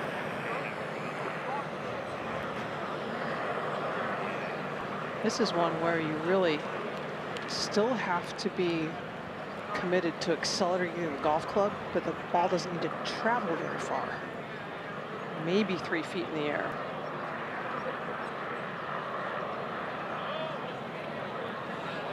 It's not bad. You see the looseness of the rough just decelerates the club so much. Really healthy rough they have around. Interesting if they stick the hole back left tomorrow. It's a small piece of green that would make this really trouble par 3. Donald Ross has created some great 17th hole par 3s. This being one of them. We go to 18. Here's Goddard. That's pitching which just skirted the tree. It's on a good line now. Oh, it's near the hole. He's got a chance at birdie here. Oh, that's a wonderful shot up the hill there. As dozens of friends and family came across that Ben Franklin Bridge we showed you a moment ago to come cheer him on. From over at home in Monmouth County, the Jersey Shore. I feel like this is big right here, Frank, just to keep this great momentum going for him. I'm with you, Trevor. Try and get as much of a cushion as he can going into the final round.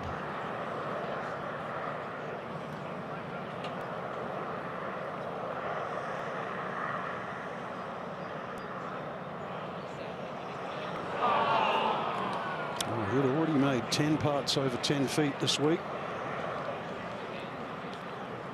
So you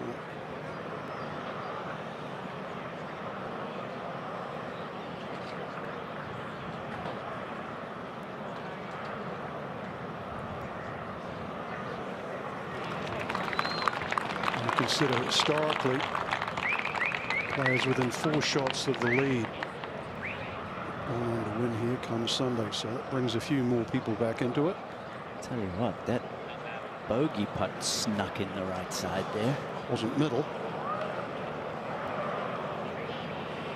67 of the last 68 PGA champions have been within the top 7 after 54 holes. A lot more players this week. A chance, you would think.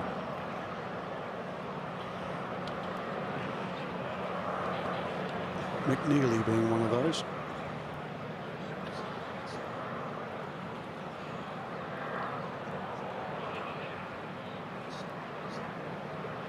He talked last night about this putting being a superpower and that it had to deliver for him to be effective. Yeah, that was well done there. Didn't flinch at all, but 18, tough finishing hole. forecast tomorrow is a little better, a little warmer, not quite as much breeze. Bodes well.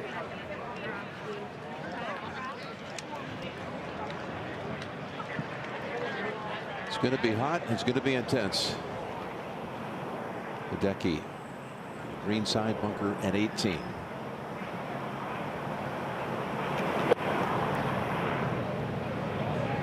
Oh, sawed it off. That is gorgeous. Wasn't it just? Skipped it into the bank with a ton of spin. Ball position forward. Watch how he fires that right side through there. Straightening up on the lead leg. A little club twirl to boot. I'll go back to the tee.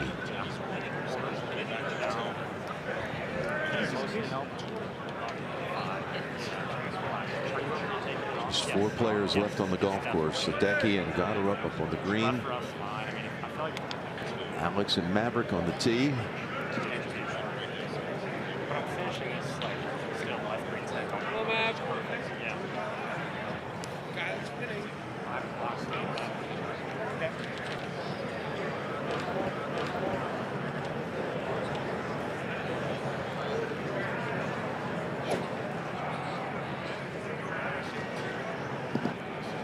Seen driver here downwind does bring those bunkers into play up the right side.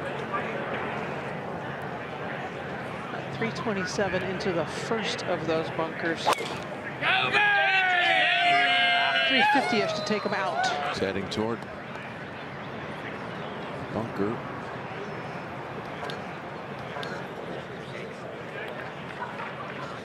Let's look at that. That was awkward. If that didn't get all the way into the bunker, that is lethal. It didn't. It's right on the side slope in the long rough. Yeah, it's right here.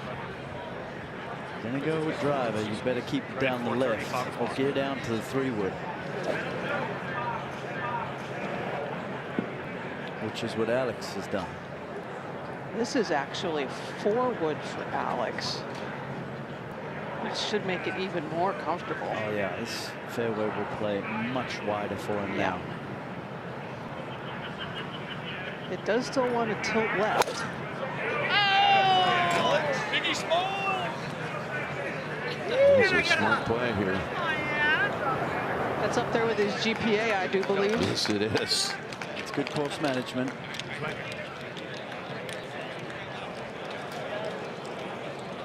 Up ahead, got her up for birdie.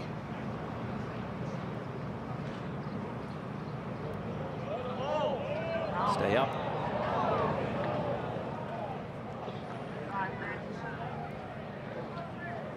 Had so many ticklish shots on this second side. There's so much risk reward when you have to go up top with the flop shot. That one at 11, they took the full swing from just 20 feet from the cup. Almost pulled it off brilliantly, but it was 3 over on that backside. Yeah, second 9 really got him. 3 behind for now. Yep, far from out of it. Smalley is the leader by 1. The final hole of the 3rd round.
Well, he studies and prepares, processes everything.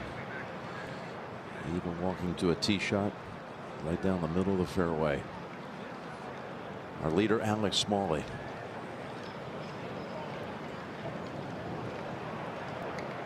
As a young boy, he had some experience with the First Tee in North Carolina, and he's later become an ambassador for that great organization.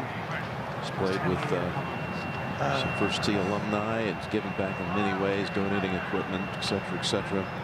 He's been engaged in that effort to spread the message of the game, as the First Tee does so well. But this is, you opened up the show talking about Rocky and the 50-year anniversary of Rocky. This is the underdog story we got asked many times about in the weeks leading up to this championship. Who would be an underdog? Well, guess who presented himself as such? Absolutely. Think about the fact that this is just his 5th major championship start, his best ever finish, a tie for 23rd in these majors. In the last month or so, the form has just started to come on, the confidence is building. He has not finished outside the top 25 since the 3rd week of March. Now, granted, he didn't play in the Masters, wasn't eligible, but this has been a really consistent confidence-building run. But Dottie, I'm just so impressed by being 3 over after 4 holes and then resetting and being able to get himself back into the lead. Again, I said it earlier, but you never sensed he pressed the panic button. What do we got here? We have 9-iron, 179.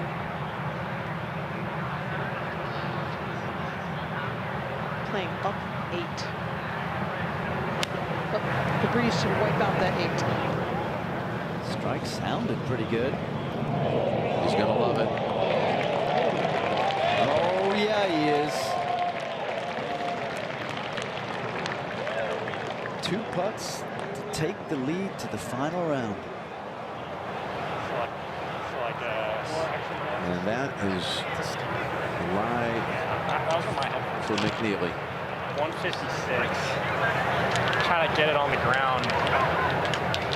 Like anywhere in the low 40s, just short of that front, you think?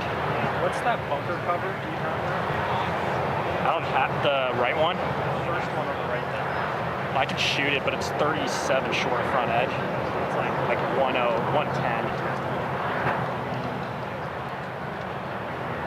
So it's like a scout. 125 shot. Discussing this with him. Give me 1 sec. I don't mind a smidge over. Given the fact he's going to lose leverage with his lower body, I think he has to be very careful about an arm swing that's going to shoot this ball up into the big tree. Yeah, keep it down, run it up there. Yes. He's pushed it back in the stance. Smart. It may not be a pretty shot, but just get it up around there somewhere. 151.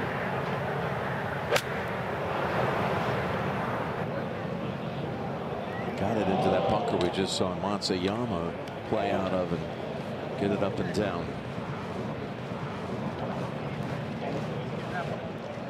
Let's go down to Amanda. Scotty, this is the most bunched leaderboard we've ever had at the PGA Championship heading into Sunday. You were right in the mix on a day where you had a lot of well-struck putts that just didn't drop. When you walk off the course today, what are you going to think most about in terms of this round? I mean, I won't think about this round much further than a few moments from now when I get to stop answering questions about it. It's just, you know, I did a good job of hanging in there. The conditions were quite tough this afternoon, and you know, I hit a lot of good shots, I felt, and yeah, like you said, some good putts where it just didn't seem like they were going in. But yeah, I got one to fall there on 18, which kept me within 3 of the lead, and you know, still got a chance going in tomorrow. Your not so secret weapon is your bounce back ability, your bounce back percentage, your ability to forget. Like you just said, you're going to put this one away. It's a new day tomorrow. So talk to me about the way you do approach this golf course. You always have a game plan. What is that game plan on Sunday? Yeah, on Sunday, I think, you know, tonight I'll get a look at the pin locations and see kind of where there are some spots where we can attack. And I mean, with so many people close to the leaderboard, it's going to take a great round. And yeah, like I said, only 3 back going into tomorrow, and it's a little bit weird, you know, being in 20th place, whatever, and being only 3 back. But you know, fortunate to be in that position and go out tomorrow and try and have a great round and see where that leaves me. I guess last one for me. You impressed by those Eagles fans out there with all those orchestrated chants? Yeah, it was fun. Not even to go Cowboys, guys. I guess he's focused. Well, he's dialed in. All right, thank you, Amanda. Thank you, Scotty. He didn't want to talk about this round anymore. He can just feel his frustration. He's moving on, and he has made some, as you know, remarkable Sunday charges. And he's going to be just a few back. There's no doubt about the fact that he has it in him, but he's going to have to find a way to roll a few putts in. Do it early, let the crowd get going, let the leaders feel his presence. Okay, McNeely has been in some bunkers in the second side. Good lie. Plenty of green to work with, wind helping.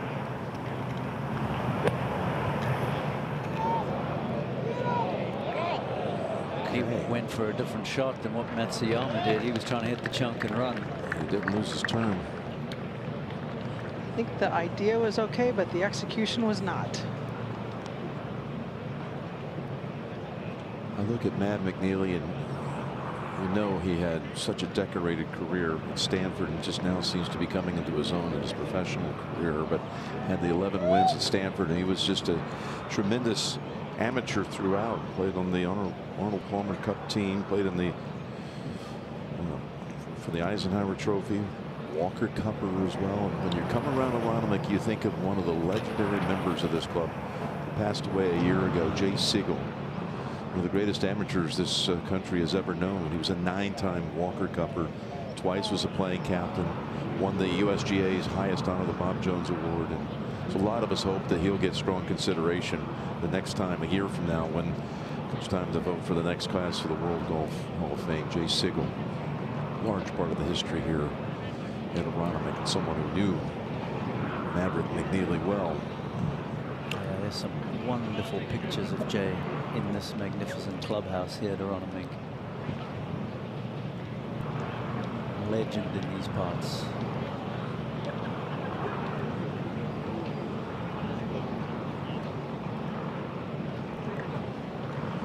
Well, this is precisely when regulation will end tomorrow. Who knows, with this many people gathered near the top, we might be going extra holes. But this is what the skies will look like tomorrow when somebody might be getting that thrill of a lifetime. Breakthrough win. Could be for a guy like Smalley and a number of other cases. So Maverick's going to drop at least one.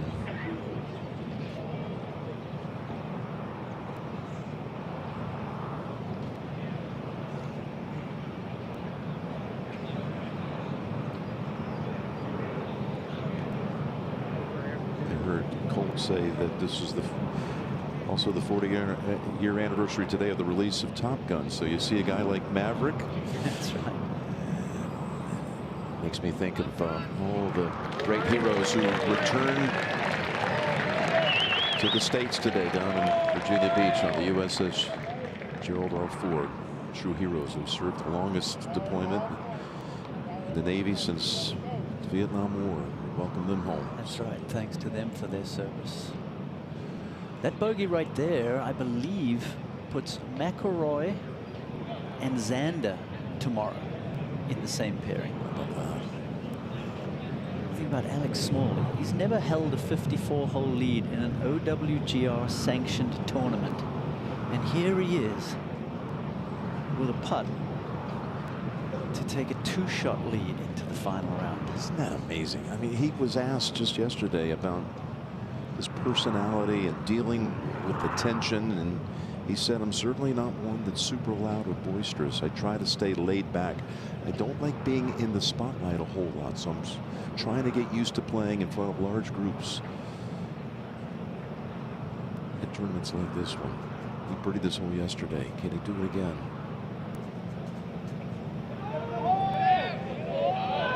Got a chance.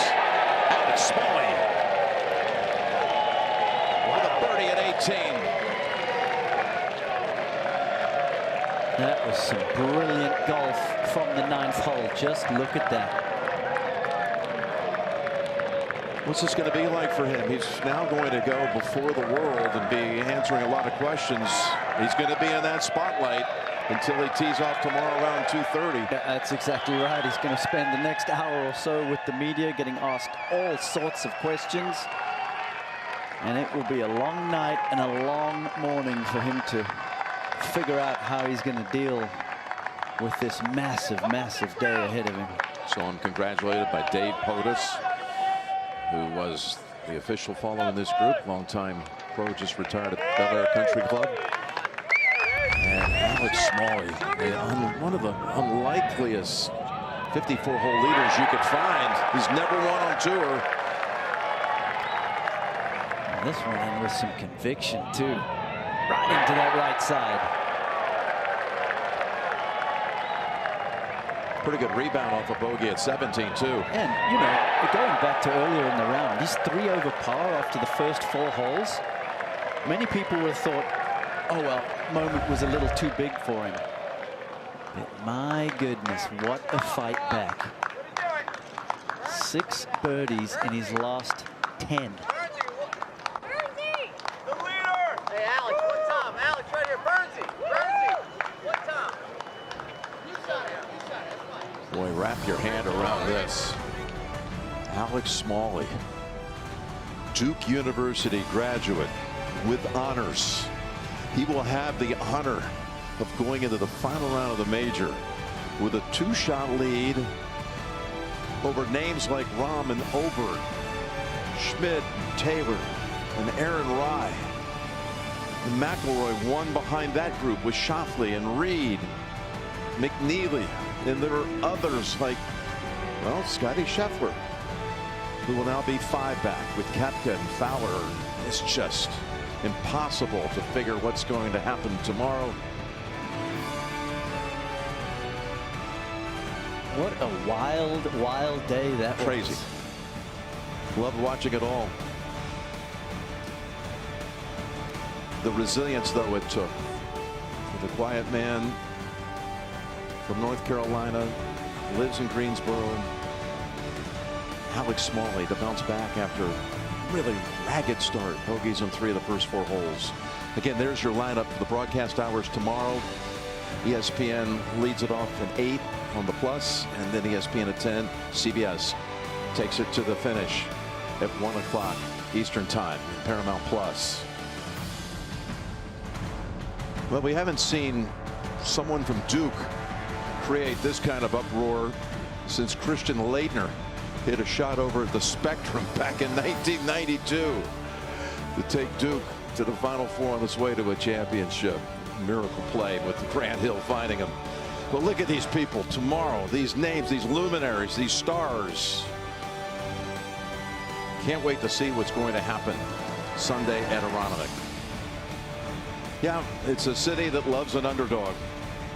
We have the ultimate underdog, maybe, sitting on the pole, going to Sunday's final round for Trevor and all the crew. Jim Nance, we'll see you tomorrow for the final round of the PGA.